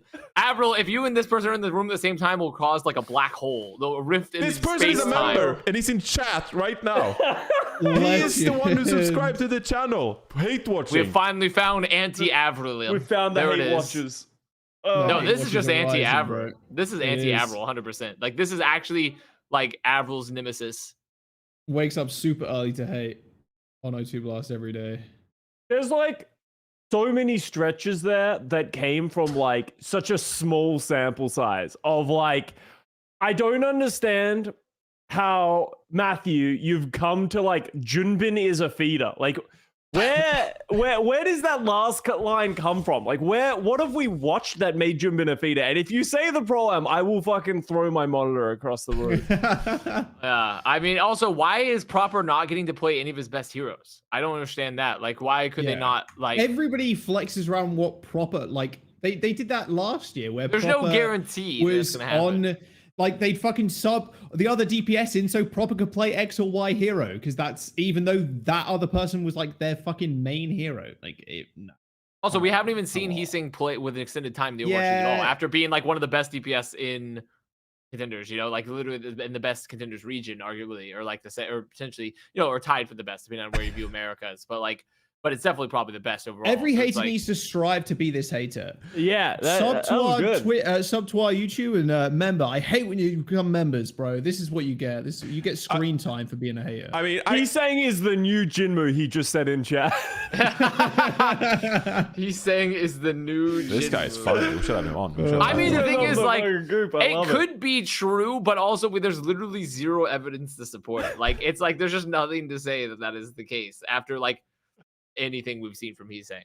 Yeah, I love how Matthew just takes it like one step too far. I'm like, okay, like I read the Hee-Sang thing and I'm like, okay, Kevster, all right, you know, and you mentioned some good names like Proper hit scanners, like, okay, Lip is probably gonna diff him, Shy is probably gonna diff him, and then, you know, guess a bit iffy with Kai and 3 personally, but to add on, just like you added on Prophet, did you really have to add on Prophet that is equal to Prophet, Lil P out of all people? Did you really have to add on Prophet here? Was that necessary? No. Also, there's some Aspire Hydron fucking hatred. I feel like Aspire Hydron should be in that previous list as well, right? Like, I don't know. Like, I feel like there's some... I just love the fucking quadruple down at the very end with Junbin as a feeder. Just in case you're not pissed off enough yet reading my comments, let me throw this at the very end. Yeah.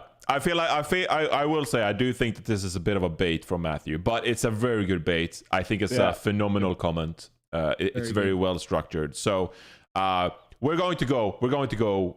I don't know what you guys think. I feel like this comment kind of wins. Is there any other that like really? This one for sure. Yeah, this one I'm in. This one wins for sure. Okay, so Plat Chat is going full Twitter and promotion like the verified members. Where we're promoting the members of Plat Chat community. If you become a member of Plat Chat, you have a higher chance of being recognized and win awards here in the worst take of the week. So there you go, Matthew. You win worst take of the week. Congratulations. There you go. All right, that's a fun little rant here. All right. So let's get into the meat and potatoes at 1 hour 40 minutes into the episode. Week 1 of the next Overwatch League season is upon us. We're starting the regular season in just a couple of days. I feel not prepared in the slightest. I can't believe this is happening after sitting on my ass for like 5 months.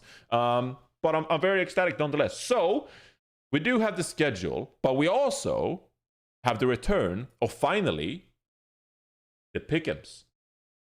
Oh. Pick'ems! Yay! Pick'ems. So I've logged into my account, and we're not going to drag this out. It's not going to be the most elaborate pick. So I'm sure Custa, you're going to do a video of your pick'ems going into week 1. I would assume as a content creator. Oh shit! Yeah, I should really do that. Yeah. So yeah, probably. if you want elaborate pick'ems, go check out Custa's YouTube channel. And Jaws, are you going to make pick'ems? I don't know. Subscribe to Jaws' YouTube channel too. He's a content creator. The dummies out.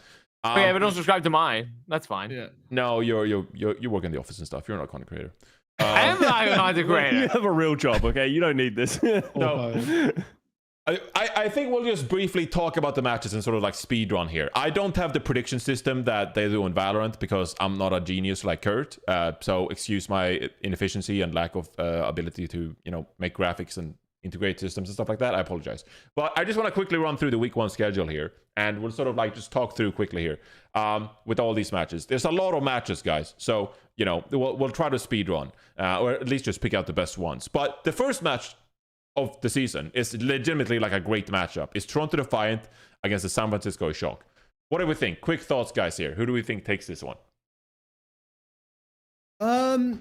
Shock 3-2 probably. I'd go all the fucking way. This is a fucking sick game because it might tip over to Defiant, I think, potentially. I don't know. I think Defiant might be sneaky OP this year, where they've like all played together before. I know Shock had fucking proper and shit, but I like Defiant.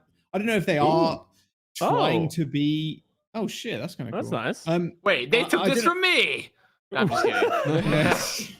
I don't know if they're trying to be the villains this year, that being the Toronto Defiant, but I think it's a very good way to kind of paint themselves as the villains of the Overwatch League. I think that's fucking sick. If this was the channel point system, I would definitely bet on Toronto Defiant. Oh, I'd value bet absolutely. Toronto. Value bet on Toronto for sure. Yeah, it's a good value. It could go either way. For me, in the first series. Has any of you watched scrims or like know what the meta is? Like I haven't seen these scrims yet, so no. Yeah, because like the rumors of what we've seen and from what we've seen people like practicing in like streams and stuff like that is like a lot of Tracer Sombra Winston. There's like the rumor, but like in the contenders we saw them play a lot of like just weird shit like Zaire and Diva, but that could just be the influence of Dallas Fuel existing within the APAC region at this point. But I don't know. Like, if we go to a Winston Tracer Sombra, I actually really believe in the Shock. Like, that was actually one of their best looks that we saw from them in the Pro-Am, where, like, Proper could play the Tracer, Heesan could play the Sombra, like, it looked coordinated. Now they're on ping, now they're, like, in the same place. Like, I would probably go the Shock, but I think it'll be close. I hope it's 3-2 Shock, honestly. Yeah. 3-2 Shock? Oh, sorry about the dog in the background. Just into reverse. I mean, they're all in the US now, right? Yeah, they are. Yeah. No ping. I mean, this is their chance to give no excuses. But the thing is, I don't know. I feel like Shock. Something about this just seems like Defiant are going to come out. Like Defiant could be like, we want to win this game really, really badly. Yeah. Like we want to win this. Like be like, yeah, people don't doubt us versus Shock. I'm tempted to go like 3-2 Defiant, but I'm going to keep consistent and do a 3-2 Shock. Well, okay. What if we sell this? Shock usually always blow a couple of matches at the start of the season. Like, are we going to stick with that theme? Especially because they just traveled. Well, they Yeah. haven't just traveled. It's been about a week. Well, But yeah, a Russ- week is pretty recent in terms of traveling. Yeah. Yeah, potentially. I mean, Defiant, they've all been here for the whole time, obviously. Like, and they've been Yeah. together for a long time. So I don't know. I'm kind of, and I feel like they're really gonna win that match. Like, they're gonna be like, holy shit, like we want to like show Shock. You know, like we're playing Shock Yeah. first match of the season. Like, tough. I'm But do honestly I down to rate- go for Toronto, but if we can't convince Johnny and Jaws, I'm happy to go Shock as well. But here's the question. Here's the question. Let's say the meta is like Sombra a lot. Like, let's say we end up playing a lot of Sombra. Would you take Defiant in a Sombra meta over? No, you're right. Probably Actually, not, because then like you just have proper on Tracer and it's kind of GG. This is so Plat Chat. I love it. We're speculating about the jet lag, time in the country, and the meta we don't know anything about. This is peak Plat Chat. that's Preds in a nutshell. That's we just don't know Preds, what you we're know? talking about. No one ever has perfect information. I'm going into this season with a new mentality. I've been losing to Custa in the prediction matches for like 2 years running, and I'm legitimately like hurt by that. I take a lot of pride in my predictions, so I'm not going to just fall victim to all these stupid narratives and tomfoolery and make up beliefs things that will have an impact on these matches. I have Shock as the better team. I want to predict the Shock. All right, I'm in. that's Let's the do it. bottom line for me. Shock So there you go. 3-2. Okay. Shock 3-2. Let's go. Fair enough. We won't have time to review all these matches, so I'm just going to skip ahead for a few matches and just pick out some matches that stand out. The next match that really stand out to me is the Los Angeles Gladiators against the Houston Outlaws. And the LA Gladiators beat Houston in the Pro-Am, but have 39% of the Preds versus Houston's 61%. Look at that going into this match. scoreline, bro. Yeah, over this the- actually, over the years. In 4 of the last 5 matches, Gladiators have been 3-0ing That's the Houston Outlaws. So, ridiculous. what do we think? If we're going to continue the Sombra Tracer meta conversation, what do we think? Oh, Glad to It's tough. probably pretty good. I mean, they have like Kepster Tracer, but like because like Winston, who? Fearless. Yeah, I mean Dante. I mean they're fearless, but also like what your support lines? What like I would assume Lucio Ana probably for a lot. Brig of Ana maybe Kiriko, or against the maybe- or- Sombra. Yeah, true. Yeah, Brig as well. My thoughts is that I think Houston probably, were it not for the Ramatra pick, like Houston is probably the better team in their Yeah. matchup. And I feel like Mhm. because Houston weren't able to deal with Dante's Ramatra and that style the Gladiators played, they couldn't beat them. But I feel like if you're going Tracer Sombra, Winston, then Houston should be favored in that matchup. Unless if the you're going Glads a have been Winston comp, yeah. I don't Unless the see. Glads have been cooking. Yeah, I don't see, like, I expect some Ramatra on, like, Koth still, but, like, I don't see, like, Doomfist or any of these other things taking over Winston, like, at least in the short term with how strong Ana is. Like, I think it's probably going to be some form of Winston meta. Like, I think, for me, I think this is a Houston win. I would go, like, 3-1 Houston, personally. I'm 3-1 sticking Houston. with Glads, but I'm sticking with Glads. I'm sticking with my Glads belief. We're going to I get can't so remember, much did we- shit for ranking did we- Gladiators under Houston. Did we end up putting Glads in our power rankings above Houston? I can't remember. We You did. did, yeah. We put... Wait, No. really? Yeah, we did. No, I actually no. Now that I think about it, no, I'm gonna go with Houston. I'm gonna go with Houston simply because In this meta, anyway. In this speculative meta that we don't know actually exists. Yeah, as I said, I have no proof that Winston Tracer Sombra is, like, actually going to be meta.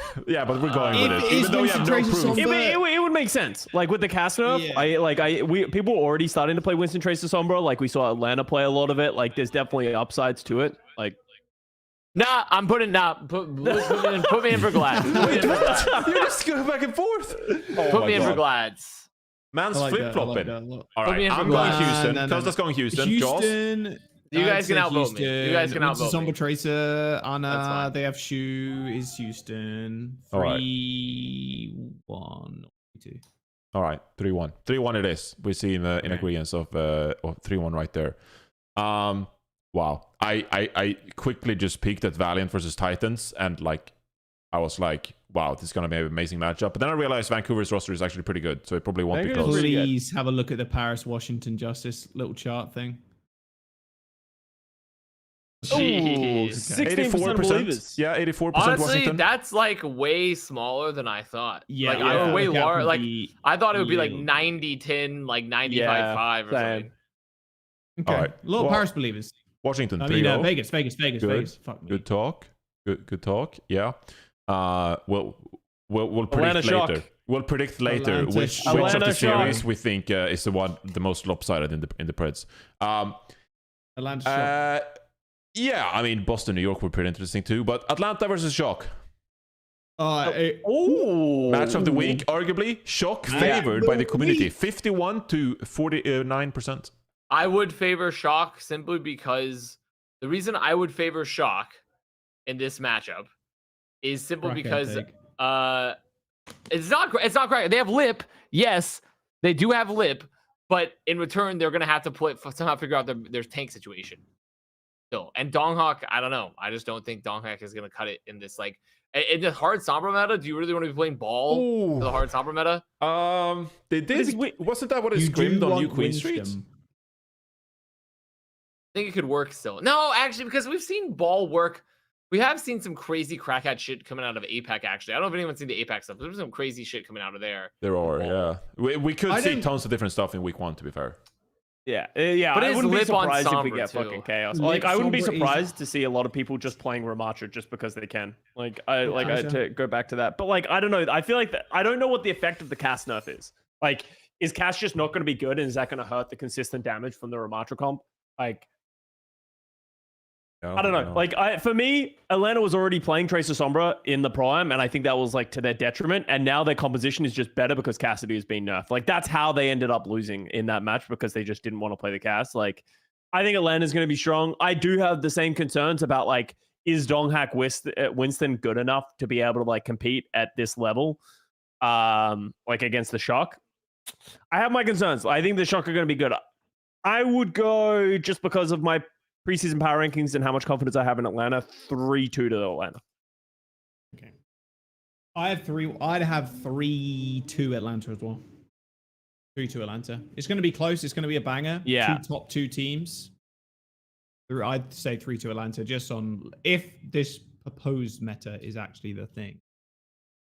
3-2 Atlanta. God, the Lip Sombra is such a convincing It's argument for nasty. Yeah, this. Lip Sombra is so, like, as much as I talk EMP good every about fight. Heesang, like, Lip Sombra is just different.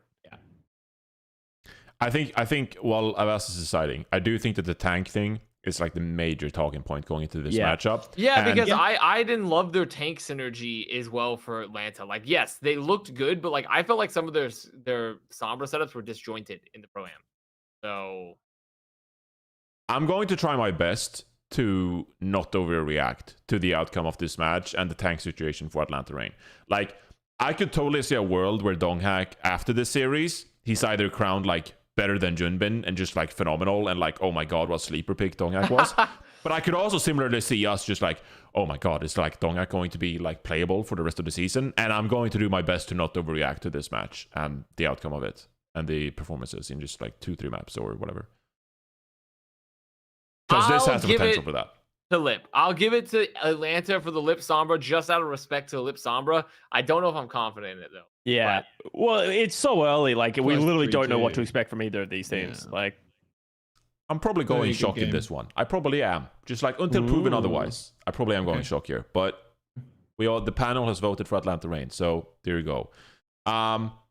Okay.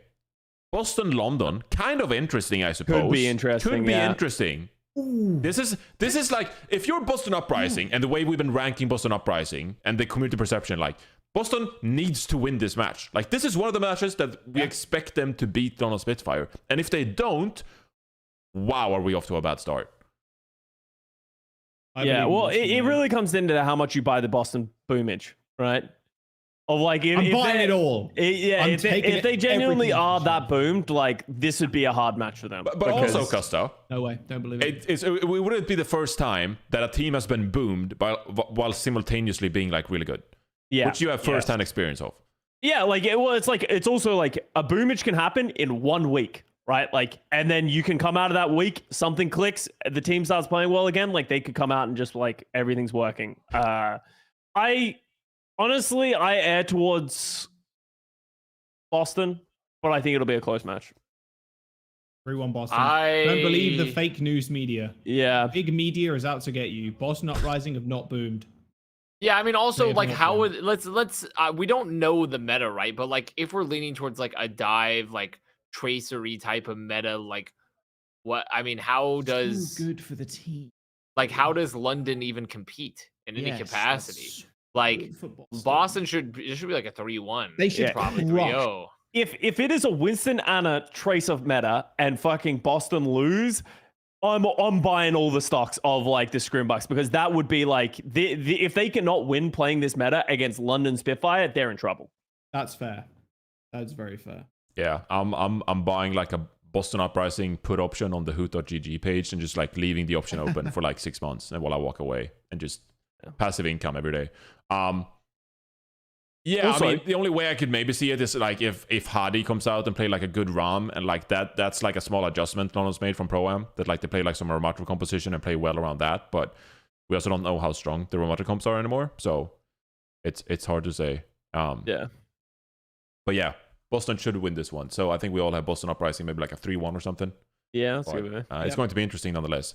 And to top off the week in the Western region, the last match of the week, we got the LA Gladiators against the Toronto Defiant, which will be a very exciting matchup. 64% LA Gladiators against 36 of Toronto. People are doubting Boston Toronto that much. Well, I just think they don't have the fans. Like, I think there are more fans of the Gladiators than there are of the Toronto Defiant. Yeah, that's fair. That is fair. I kind of want to lean towards Toronto. I kind of do want to, even though Gladiators just made it to the finals. Oh, Nah, shit. I'm leaning Glads. I'm leaning Glads. It's, sorry. yeah. I'm on Yeah. Glads. Sorry, I'm on Glads. I mean, you guys can go for Defiant, but I'm on Glads. No, I feel... Damn it. Something about this match, it screams Toronto for me, even though my brain says no. Because, like, Gladiators did look pretty good in their matchup, but then, like, if we don't play a hit scan, right? Let's say the meta moves away from hit scan, we got Kev's to Trace. Actually, I don't even need to say anymore. It's Kev's to Tracer. Like, Speedy's Tracer impressed me, but I think Kev's the might clear. Like, I'm going to go for Glads. Yeah, I think this is where common sense take over, and I have to stop myself. And I go, like, very recently, actually, the LA Gladiators, they beat the Atlanta Reign, who we massively rate, and they beat the Houston Outlaws, who we also massively rate. And so there's no way that Toronto would turn up in week 1 and just, like, take down the Gladiators. We have to give the Gladiators credit. So this is where I stop myself and just, like, just go for Glads. Yeah, I agree. I think it's the common sense pick. Yeah. Got the Gladiators over Toronto. It'd be a good hot take if you went for the Defiant. Whoops. All right. I'm having a good take. Okay, so while we have the stats, let's just play the game. Which of these matchups, all of the matchups in week 1, do we think is the most one-sided? The Washington-Vegas one was fairly one-sided, but not as much as we maybe expected it to. What was it? Was it like 16%? Something like that? Yeah, 16% for Vegas. Outlaws, Valiant, the one below. We got, some candidates. We got Outlaws, Valiant, Mayhem Boston, Eternal. New York, Vancouver, Valiant. I don't think that's, that's probably not too. 80 versus 20. Okay, fair enough. People believe in the Vancouver Titans. I think that's exceptionally fair. I'd argue you could be higher than that, but that's exceptionally fair. Holy Atlanta, shit, New that's York. funny. They have never played against each other before. The Vancouver Titans and Valiant. Oh, what? That's fucking weird. Oh, because Valiant No, were in well, China. that's not true. Because That- Valiant Or, moved, yeah. right? That can't be true, Well, right? no, they've played at some point, right? Surely. 2019. I'm going to toot my own horn because Yeah. I know we beat them in 2019. Remember, that was... Yeah, Oh, right. because like Yeah, because because we Valiant snapped and we snapped the Titans Wizards. What? run away Yeah. at the same time. Yeah. Yeah. Ah. Maybe this is like the last 5 it's just years or broken, something. I guess. Maybe it's the last couple of Or years. 4 it's yeah, like- something like that. Yeah. Maybe Yeah. Overwatch So just Yeah, Just the recently, for sure. the system must be, it's for Gore. It's too new. Yeah. Broken. to Atlanta, New York. Sports. 89 Oh. versus 11%. That's fair. Woohoo! I think that's fair. Yeah, I don't yeah. think that's incredible. I think that's like completely fair. Yeah, Yeah. Yeah. yeah. It probably only It's has the counting, pick'em matches. That's why. Overwatch. The pick'em No, seasons. it only has Overwatch 2, Oh. right? Really? No. Yeah. 2021? 20. I think... Oh. Okay. It's only the that I pick'em game- think matches, this, I think. this one Okay, will be the yeah, most okay. one-sided because I think New York's going to try and play straight up against Atlanta. And like with the Valiant game, like they could play like Ramatra Rush everywhere and it could like throw a curveball and it could be a little weird. But I think New York's going to try and come out and play the same thing as Atlanta. Atlanta's just going to diff. Yeah. What about Mayhem Eternal? Yeah, Mayhem Eternal. I mean, this shouldn't even be. where I am mean, that should just be a blowout. Top right, top right. Should be like a 99. Yeah, I mean, true. yeah. Mayhem Vegas. 95% is, Florida yeah. versus 5% Vegas. Yeah, that never mind. That is the one side. Wow. Wow. Coughing baby versus hydrogen bomb. I almost kind of wish that they would do the channel point system where you get multiples for predicting like bad teams, because I would just degenerately like bet the house on just like Vegas and just like, what if guys 20% or 20 multiples my money, woo. Yeah, no, that's stupid. Well, do you think that that's the question. If you think Vegas played the Florida Mayhem 20 times right now going into this season, do you think there is a chance that Vegas would win one out of those 20 times? No, I don't think Vegas you just will win don't one think out of there's 20. a world. I think Vegas clears 20 times out of 20. Wow.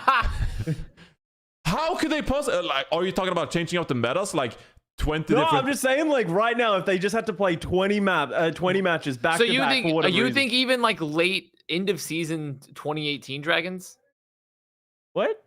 Oh wait, I misheard you. I thought you said I misheard the teams. I misheard the teams you were talking about. My bad.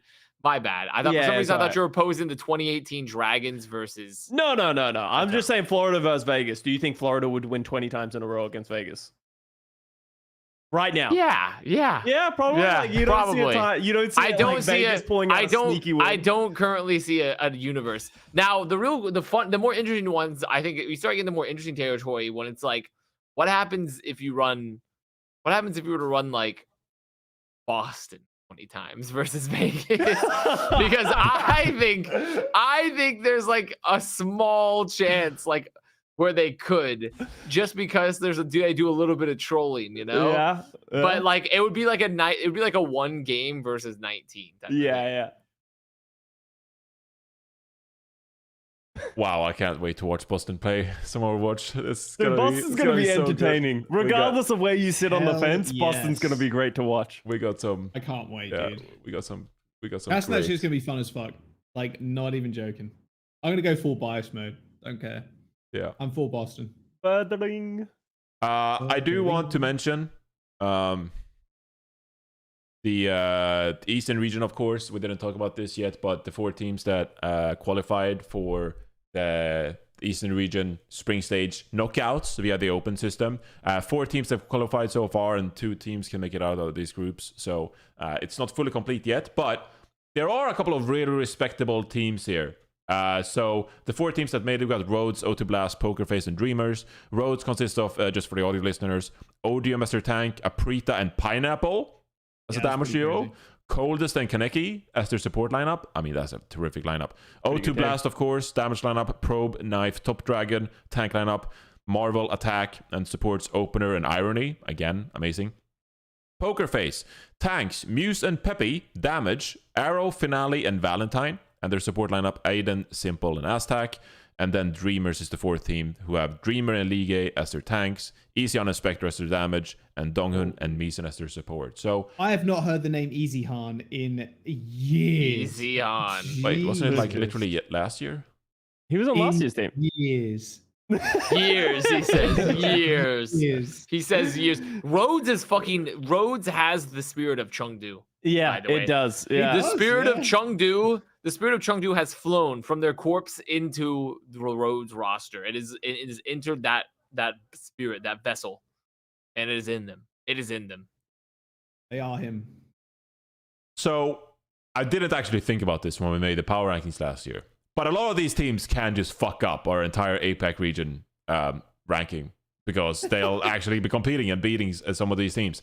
Yeah, but that shouldn't be held against us because we didn't know the teams. We can't even we no. can't even quantify that. No, we could have done rankings, this week instead, but that wouldn't have made sense either. So anyway, I mean, just looking at some of these teams, like, they're genuinely good rosters that I could see competing with the likes of, especially Shanghai, but also maybe Guangzhou, Seoul Dynasty. Like, I don't feel like any of like the APAC Eastern region Overwatch League teams, except for Hangzhou and Dallas, of course, like all of the kind of like bottom teams, like they're very beatable in my opinion by these teams. Like, I think they're going to be pretty even matchups. Do you agree? Do you think there's a tier difference, or do you put a lot of respect on these qualified teams? I think that's kind of always been the case with the APAC region, though. Like, the top teams in Korean contenders, like, look at how many players from O2 Blast, Mystic, Runaway that have gone through the contender scene up into the Overwatch League. I think most of the teams throughout the years, regardless of how this year's panning out, with actual contender teams playing Overwatch League teams, they could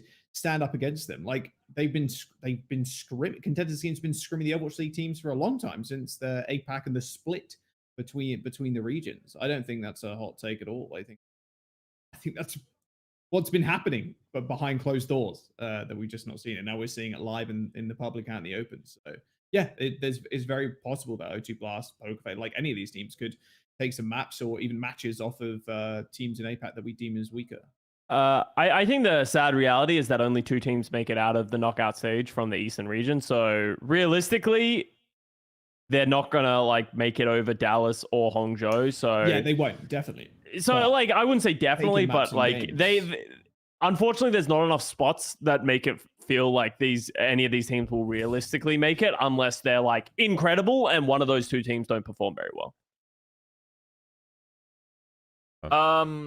Yeah, I'm gonna be honest. I just have something in mind about how I'm fucking fiending for Rhodes in Overwatch League. I'm just fiending for Rhodes to get it in. Like I'm fiending. I feel like you saw this roster team. and something just clicked in your body.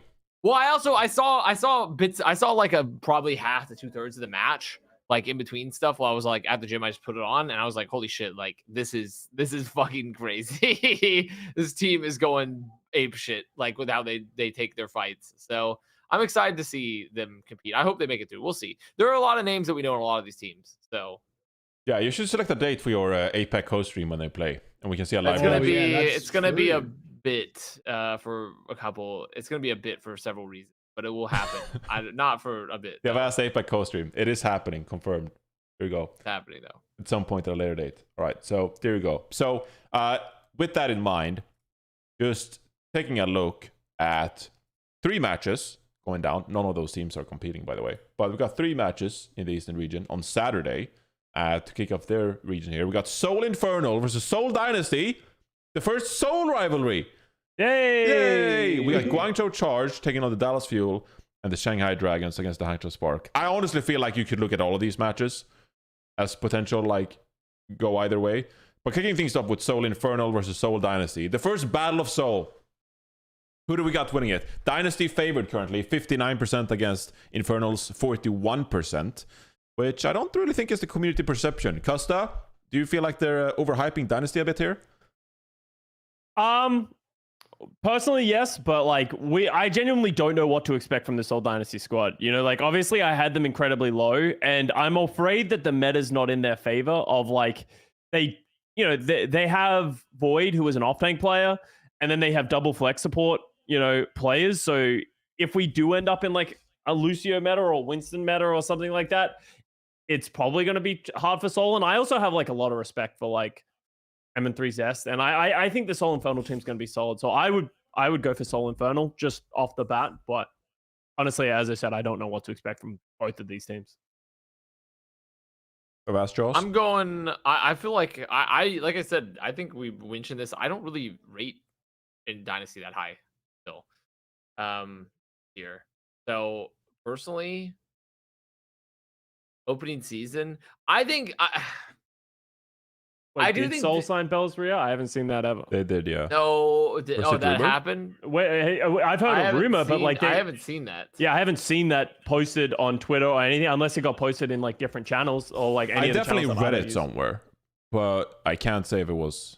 It's not on their Wikipedia. So. Yeah, it's not on the Wikipedia. Yeah, it's not all right. there. But it was a rumor. What the fuck did I read? What's on Reddit? Yeah, there was a rumor that like, Twitter. yeah, Bellas Ria. I know the rumor, but like I can't speak to a rumor and just assume Bellas Ria is going to be playing for this team. Yeah.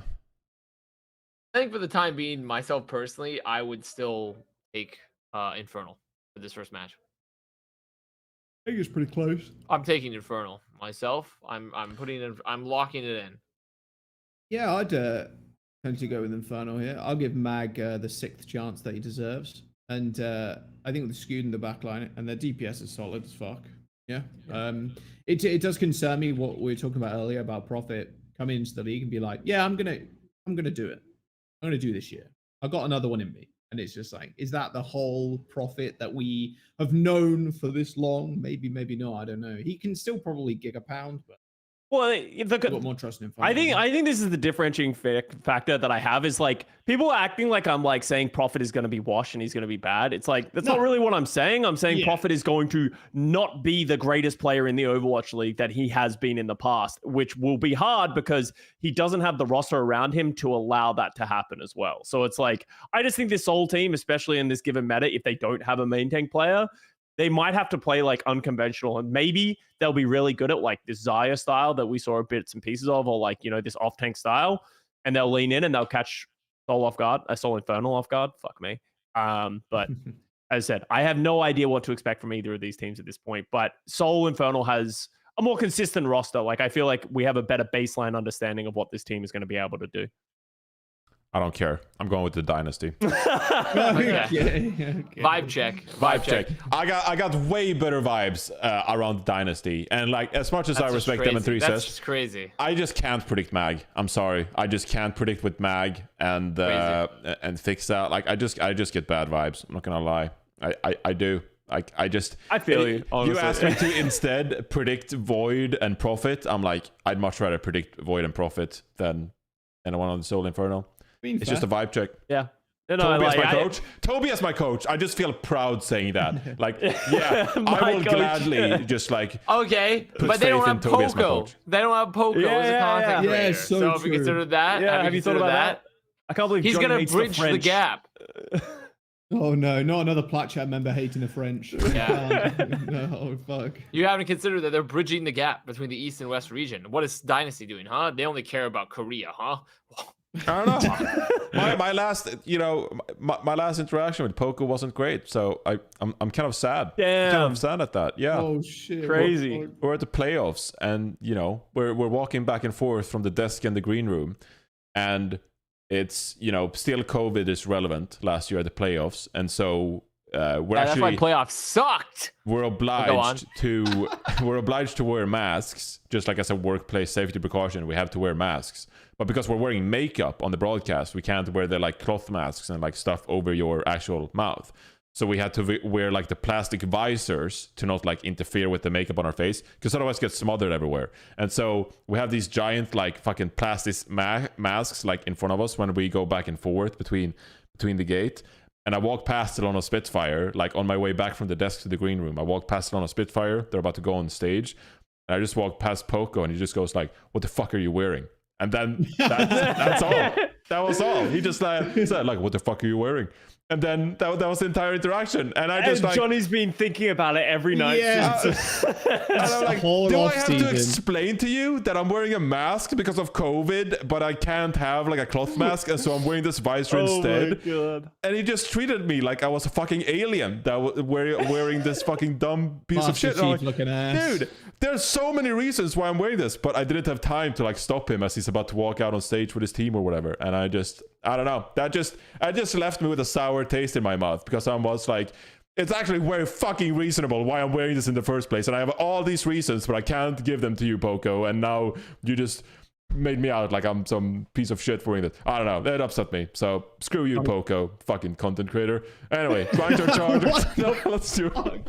Whoa! Whoa! Dallas, 90% over going to a charge. That's a big percentage. Like, I think Dallas is gonna win this match. I think they're gonna play like some Han Bin specialty, like Dallas Fuel random shit. But like, I think Guangzhou is not getting in a good enough rap. And you guys did this in your power rankings as well. Like, no, we went back over that. We went over how we felt like Charge should have been a bit higher. We did talk about how Charge was like Charge was tough to place. We went over the Charge. It's just hard to place them.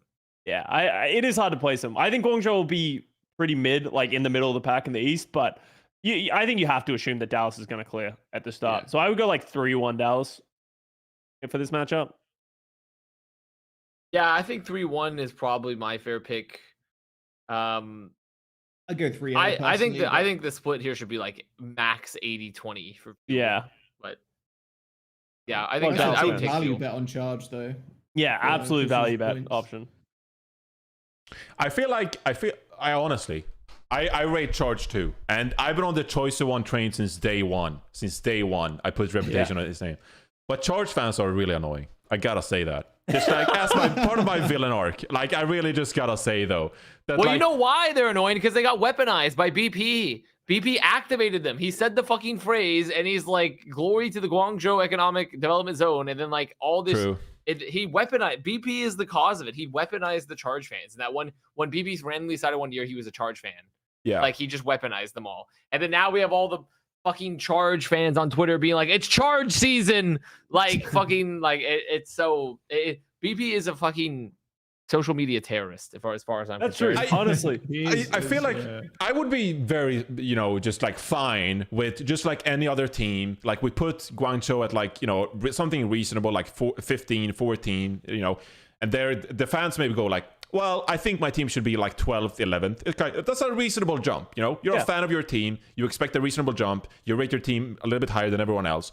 But the way they always reference the end of last season as they were like the second best team in APAC, just like, look at our record, we won like 8 out of 9 matches or something, and like, oh, we were the second best team in APAC. Like, no, you straight up aren't the second best team in APAC. So just like, shut up. Like, you're an average team. It's like, I don't know. I hate that argument. They were good towards the end of last year, though. They like, I feel like a lot of people are like just assuming Guangzhou is what it was in the front half. Like, I think they have a lot of experience and they will be good, but like there is a cap to this team, and it is it is below the Dallas Fuel, what I expect it to be. It is. And I'm happy to give Charge credit. I dislike that argument so much that I don't care what it is. I just want there to be a new argument.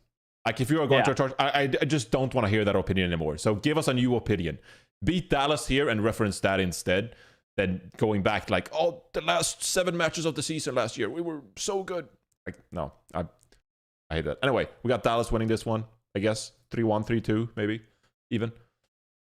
Something like that. Yeah, 3-1. Yeah, 3-1. All right. Now, this next match is going to be really, really interesting for several reasons. It's a legendary matchup between the Shanghai Dragons franchise that have historically been so great, and we get to see the Hangzhou Spark roster in action. We also get to see the Shanghai Dragons roster in action with the addition of Iris to their line. Yeah. Is anyone else getting New York Excelsior vibes from this? This is worse. This is worse. They have 4 flex supports. They have Gangnam Jin, historically a flex support, now recently main support. They have DM as, I guess, flex support, Bebe as their player coach flex support, and Iris flex support. And they have Flera as their only tank. Well, okay. Fucking ass. No, okay. Let me before we just go on the hate train of this. Like, obviously, Iris is a great flex support player. He's going to be a great addition for this team. But as everyone's saying, it doesn't solve any of the underlying problems that they have. That Gangnam Jin is fucking stuck playing main support. Like, realistically, if they had option, they should have just signed a main support and let Gangnam Jin play flex support. It's just like, what are they cooking? How have you, like, why do you have 4 flex supports on this roster? And one of them's on main support. And one of the, but then also one of the flex supports is a DPS player. It's like you have Gangnam Jin and Iris, and one of those players does not play. Like, it just can't. You can't do this, man. Like, it just makes me want to. Leave it alone. I can't believe that they're gonna do this. Like, it's just silly. It's just fucking silly. There goes my mic. It's just fucking silly, man. This roster makes me mad. It makes me fucking angry. Why? I actually hate this roster. Why? Because why? Why do you mean? Why am I angry? We've seen what happens when you have 4 flex supports on a team, and the 2 of those, one of them is playing main support, one of them's a coach. Like, and one of them's a DPS. This is a stupid roster. This roster is dumb, and I hate it. I hate this roster. I agree. I genuinely agree. I think it's dumb, and I hate it. And like, at least they signed another player. I was worried they were just gonna go with that 5. Like, honestly, at least they're No, I would have been happier if they didn't sign another player because you can say this team is not better with Iris on it. It is better with Iris on it. He's actually right. I don't know if it is, because the disappointment of them signing another flex support player outweighs it's like, oh, I'm so delighted. I'm so happy they signed another player. Like, the disappointment of it being a flex support player outweighs all the positive That's fair. feelings. Also, it's Yeah. a good player. Like Iris is a legitimately good player, and he's on this team. Like this is painful. Like this is painful because this team is dysfunctional. His flex support partners are Diem, and his main support is Gangnam Jin, and his tank is Fleta. Like this is just silly. This is a silly team. They have so many options in Korean contenders that it just blows my fucking mind. Like, how is this possible? How does this even fucking happen? Opener is available too. Just get a fucking Lucio player. Yeah? A single Lucio player. And then have Gangnam Jim and DM switch around if they want to switch up and play fucking main and flex support. And if the Gangnam Jim's pool for whatever reason isn't covered, and then they have DM in. I just This team could genuinely lose to all 4 teams that just qualified in the contenders. Yeah. Open. Yeah. They I think this They could. team is worse than at least half of them. Yep. And it kind of sucks because I don't know. I mean, we'll see what Moon is cooking, but he's low key like nuking his reputation if this roster like sucks. Because obviously he has part in making this roster and making some, at least to an extent, some of these decisions and bringing players in. And I don't know. He's taking What does this mean for Moon's legacy? Here. Yeah, well, that's the thing. If this roster comes out and pounds, then we are gonna look like sorry motherfuckers. But there's no way. And he will be the greatest coach in There's Overwatch no way. history. To There's have no Fleta, way. the superstar, go from DPS to tank, and then DM as a fucking support player with 4 flex supports. We might be witnessing a new age of Overwatch here, but probably not. Let's be real. Literally a percentage majority of their team are flex support players. Yeah, I know, it's ridiculous. What? Stupid. Yeah, they have over 50%. Over 50% of their team is flex support players. Oh my god, I hate it. I hate it so much. Why is 60% of this team flex support players? It just that doesn't make. I'm literally. Have you ever seen like They don't have fucking, a single tank as well. They had 0% of their team is tank players. I just feel like the fucking the Venom gif that's on 7 TV of fucking him. Venom just be like. Just fucking losing his goddamn mind. We're looking at this team. It's so stupid. God, I hate it. I hate it so much. So, what do we think about their chances against Hangzhou 3-0. Spark? I don't want to talk about it. Give me a 3-0. 3-0. Give me a 3-0. Give me a 3-0. Yeah. Give me a 3-0.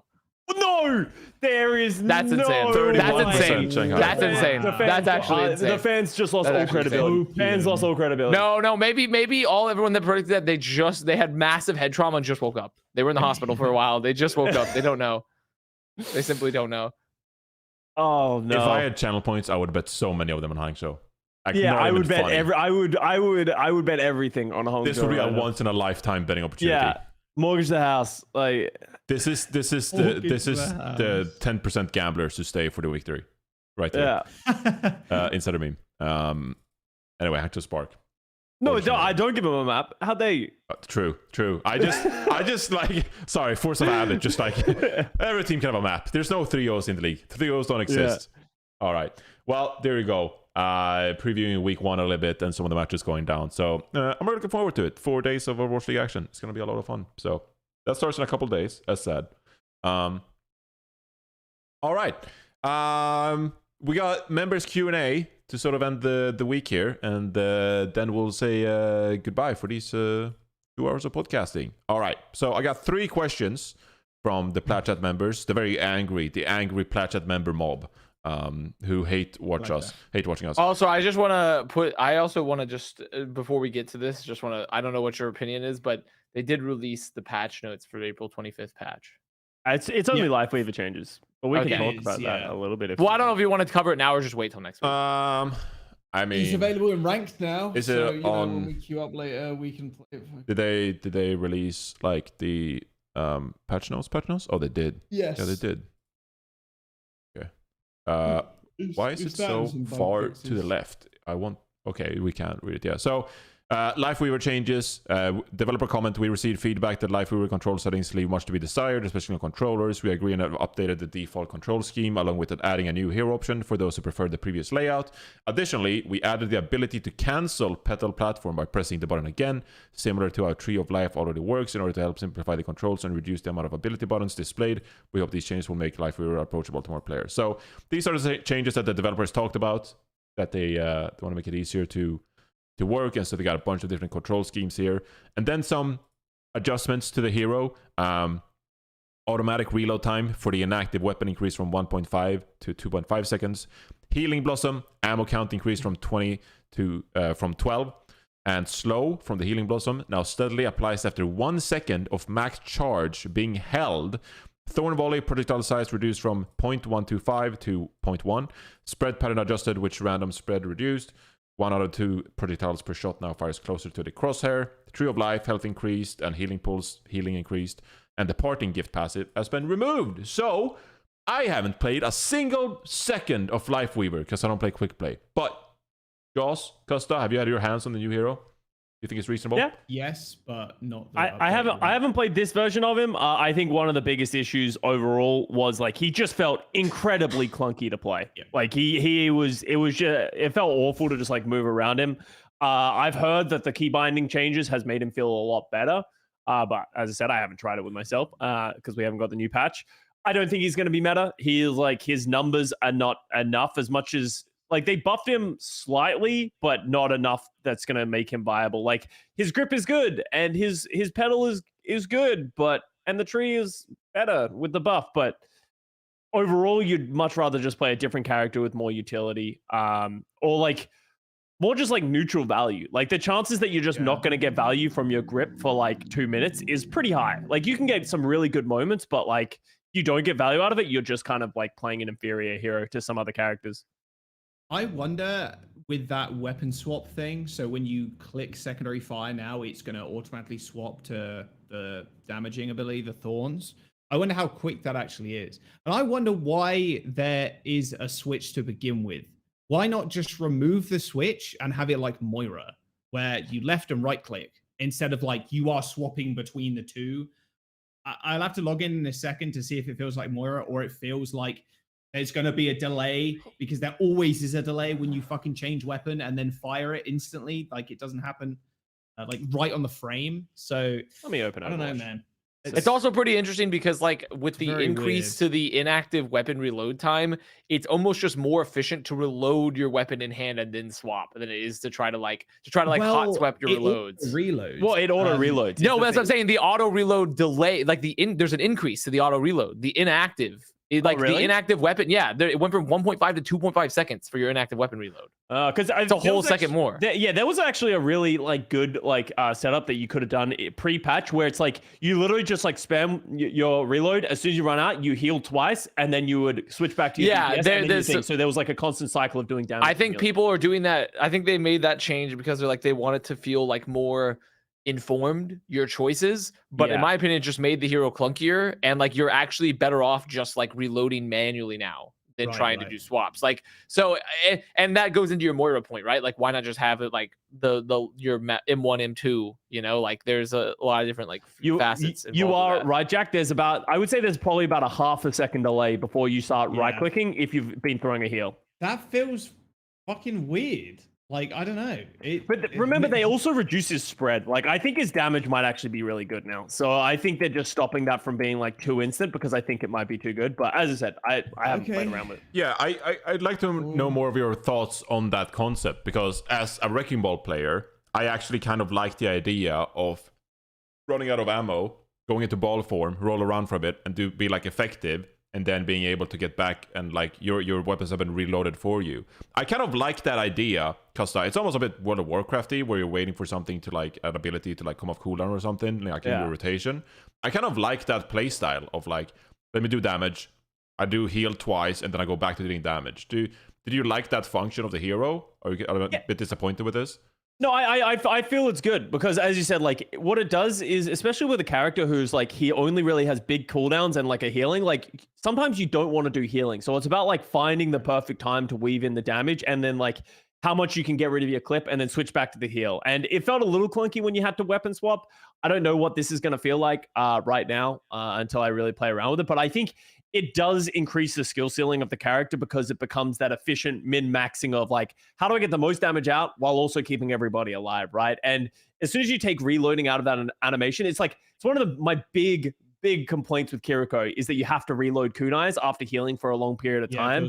And especially when you like, it's so easy to accidentally cancel your reload animation with your heals. Like, that's a big problem that I have. And I would actually like to see when Kiriko eventually gets nerfed, please fucking Blizzard, something that they give back to her is that quality of life change that if you heal for long enough, you will get your kunais regenerated. And just like reduce the number of kunais you have. Reduce it to like 8 to 10 kunais and then allow it to auto regenerate if you've done enough healing. Like, I think that would be a huge quality of life change for her. And I think they've done that with Lifeweaver here. That has become a patented Plat Chat take, by the way, when we say nerf Kiriko, because the community has started to turn on us. Where like they're taking the side of the developers, just like Kiriko's win rate is really low in rank, guys. Like you guys are so out of touch. Kiriko isn't overpowered, guys. And so when you say please nerf Kiriko, I just see the YouTube comments coming in, just like, oh my god, shut up! Like Kiriko sucks. They need to change her in a way that she's not good at the top end, but she's better at the lower end. Because like, I understand why she sucks at the lower end. Like, no, I think the data character. said, like, even in Grandmaster, like, Kiriko's win rate is pretty low. Well, yeah, but like she can be like incredibly oppressive. Like we played a game yesterday, like where I had like 10k fucking damage on that character and like 13. Like your damage can be absolutely ridiculous, and like you just do too much in certain situations. And the Suzu, like it doesn't even have to change the numbers if you don't want to fuck that. Just change Suzu. Suzu is too oppressive of an ability and is too good against certain characters and good with certain characters. All right. Any additional thoughts on Lifeweaver or? We get into the Q&A. People are going to troll. It's going to be funny. Can't wait to see streamers post that they're getting trolled. I think there's going to be a lot of interesting. There's a lot to be figured out with this character still, and like how they fit. So we'll see how it plays out. I feel like it could be clunkier in some directions, but it could be hopefully more streamlined in others. It could be very OP at the top level, like super OP with the platforms and timing and like the grasp and shit like that. I think that's crazy. But in solo queue, I still believe that the character's not going to be that good, even at the high end. Great. All right. Moving on to the Plat Chat members Q&A. If you become a member, you can also ask these questions before every episode. Taking a look. From Mikey PB. Why do all pharmacies smell the same? Avast, I expect you to have an answer on this. This seems like your expertise. I would imagine. I don't think all pharmacies do smell the same. It depends. Like, I would have to know their background. Are they like American? Because like we have like the big box chain stores that have pharmacies in them, like CVS and like Walgreens and such, which are technically pharmacies, but they're not really totally pharmacies. So like I find those can smell different depending on the location. So I haven't found a universal smell for pharmacies myself. So perhaps they have different experiences. Perhaps they're like fucking Griffin the crime dog and they have an insane dog nose and they can smell everything way more accurately than me. All CVS stores do smell the same. That's not pharmacies, but all CVS stores smell the same. Bro, that's CVS thing, is right? The worst. You don't really think CVS is the worst? Dude, CVS, I don't think I've ever been to a CVS that has had functioning anything. You know, like you try to develop photos, shit sucks. You try and get anything done, shit sucks. Everything's broken all the time. Wow. What else is what I don't understand. But also what do you mean is what's broken at CVS other than like all of the services that they provide? Obviously, if you just want to go there and buy shit, there's probably the stuff that you want. But like the services that they say they provide, that's what you do. No, it provides services. It's a pharmacy and also it has like a copy and print center. So like, what do you mean? Like what else is broken besides copy and print center? That shit sucks. That's all I'm trying to say. I've never had an issue. But what are you trying to do? Trying to get are you trying to get a heart surgery there? I'm doing a job on CVS right now in the middle of this Plat Chat episode. Like every time I've gone to a CVS for something that's like medically related, it's like to pick up a prescription, which is fine. Or like they just draw my blood. Or our something. CVS has like hour breaks in the middle of the day, and it's just awful. Like, are you going to? Is this CVS like quantumly entangled with Barcelona, Spain? Like there's a siesta? Like I don't understand. Like what do you mean? Yeah, apparently, like they our CVS specifically, you know, it just sucks. I feel like I know what I'm getting into every time I walk through the CVS stores. It's just like a store, where you buy very general bad for you stuff and good for you stuff.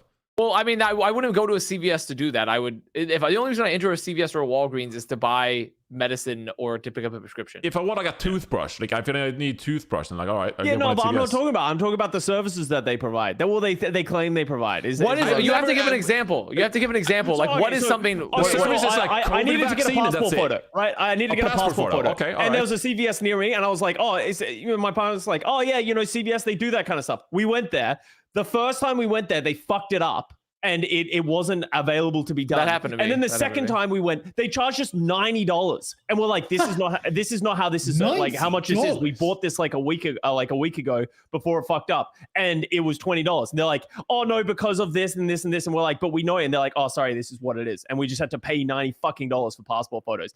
And then we've had another time where we literally booked them to do this. Like they had a framing service at one of our CVS's as well, where you can like get some things printed, like this big canvas, and they just like took the money, and then we called them like multiple times throughout the months. They're like, oh yeah, it's coming. And then they just like canceled on us like 3 months later. It's like, cool, fuck, just say you can't do it. Is this the same CVS store? Is that just a cursed CVS? Yeah, I think it's a cursed CVS, but that is why I have a general hatred for CVS as well. Also, why would you do the copy print at CVS when you could do it like all the copy print stores? Well, we went to one of the things because I thought CVS was like a store that did this shit, and I thought it would be fine, but that's my point. CVS fucking sucks, and that's my tangent. Okay, I mean, fair enough. We can move on. I feel like you go to so many other places before CVS for these matters. Well, yeah, but I thought it was like an all-in-one. That's my point. I came to America and I was optimistic that CVS would provide services, and it did. The passport photo. I've done my passport photo at CVS, so like I can understand that at least. Photo booth thing, right? Like that's why I've never gotten my passport photo booth. What you go into like the mall. You go to the mall and get to the photo booth. We have them in the UK all the time. Yeah. Like, I mean, dude, you never seen. Really? I've never gotten a passport photo in the US or like needed to. I've only gotten them in Korea. What is a photo booth? Isn't that in the mall and you can't get with your teenage friends? Yeah, you know the fucking like the fucking ones at the zoo and they got like the little monkey and you're like that. Yeah. Like those ones also have an option to do like passport photos most of the time. That's where I don't think I've ever seen that in the US. I'm gonna be honest. Really? But I also I haven't explored into it that much because I got my passport photos done at like CVS like 5 years ago, and I haven't had to deal with it since. I went to FedEx, and I just FedEx is the goat. I walked into FedEx, and I was like, I go to FedEx these days. Yeah, I am very confident in your ability to like do this service for me, and it was great. They had like a thing they pulled down with like a plain background. They brought out like a specialized fucking camera that looked like some gun. It was massive. It was just like that zoom and focus. It was massive, and I was like, holy shit, that's a good camera. It's probably worth like thousands. They uploaded the files, printed it out live on the spot. FedEx was great experience with passport photos there, and yeah, really good. Anyway, going back to the question, why do they smell the same? Is there a conglomerate like provider of smell, of like AC smell? Well, it's probably just like the new car smell thing, right? It's like artificial. The new car smell, but it's old CVS smell. But I don't think I've ever smelled the same smell at every CVS. Like there's like a vague like box store smell, but I don't know if it's the same smell everywhere necessarily. Maybe it's the carpets or something. I also, when this image came up, because it was so blurry, I couldn't read pharmacies, and I thought they were talking about pharmacy combo. I was like, that's Jones is like, yeah. What do they smell like? What do they smell like, Jones? Fucking weird. And that's when Connor was like, yeah, I don't know, bro. Like they kind of smell the same. Depends on. I'm like, what are you saying? Like you actually, do you know what Pharmacy duos smell like? Like the I mean, I probably do, but at the same time, probably. Like I don't know. Yeah, I don't think that's the experience I've necessarily shared with them. All right. Yeah, I guess. Not. I don't know. I've been to a few different ones here in Los Angeles, and then when I went to a CVS in Florida, and I was like, wow, this is surprisingly just like the same store in like a different state all over the country. So that impressed me. The similarities were uncanny. So there you go. Anyway, back to Overwatch questions.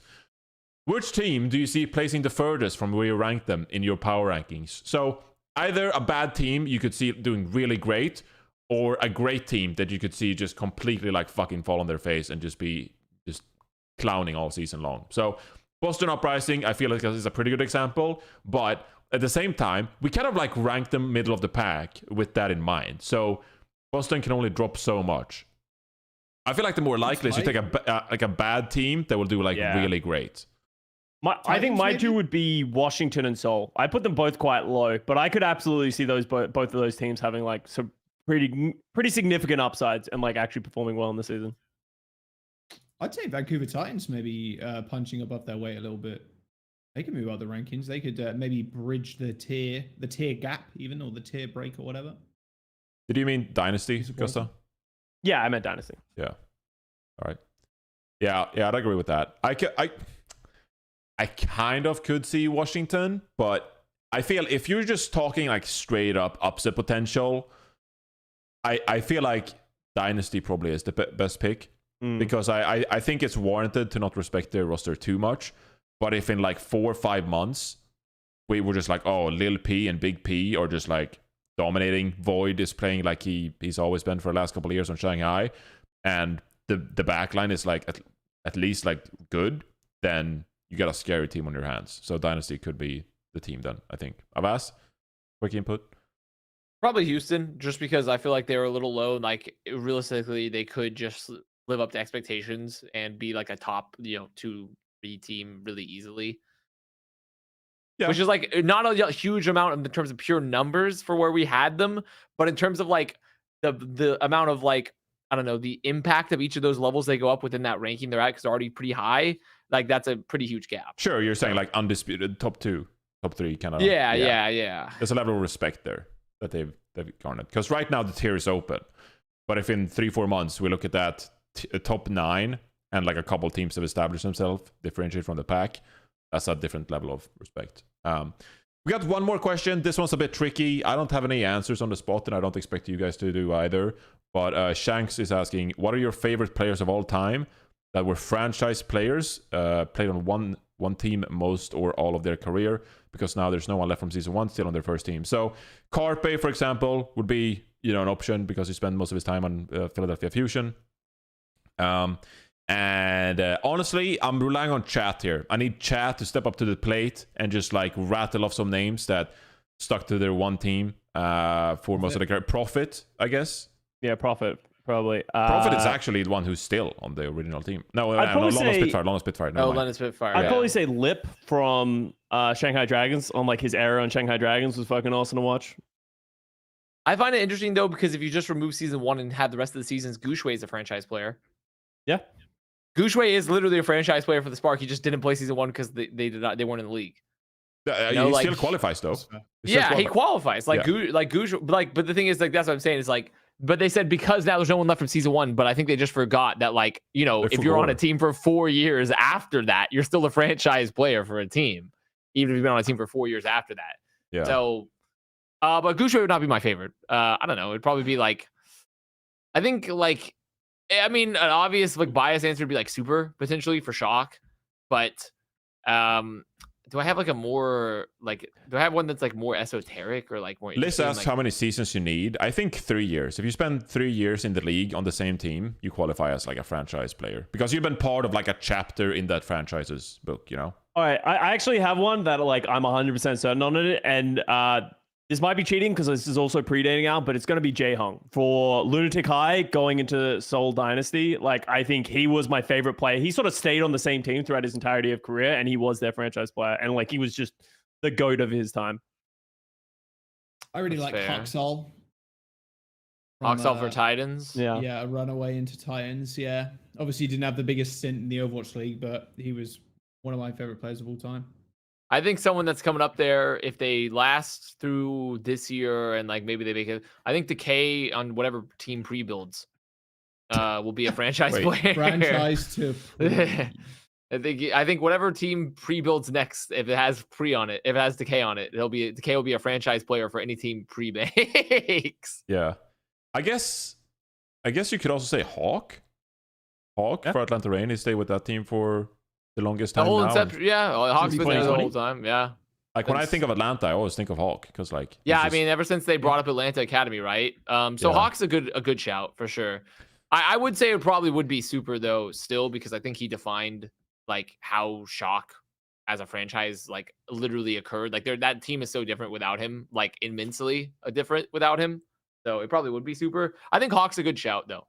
Yeah, I mean, reputationally, even in the inaugural season, Shock were considered like big spenders, and they invested in, Sinatra super early, and were like, this is the future of our franchise. And, they went out of their way to get pretty decently popular players I'd say, even in season 1 to like build a reputation.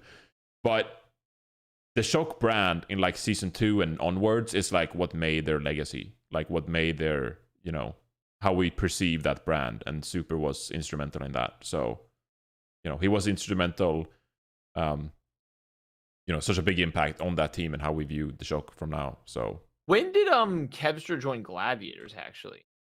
so 2020, 2020. the Genji portrait. So Yeah, I we're think it might on have been 3 years for Kevster now. That's For pretty Glads, Yeah. I mean Kevster has to be in the, start entering that conversation for like Glad's franchise player, because like a huge portion of their success has been built off Kevster's joining, you know.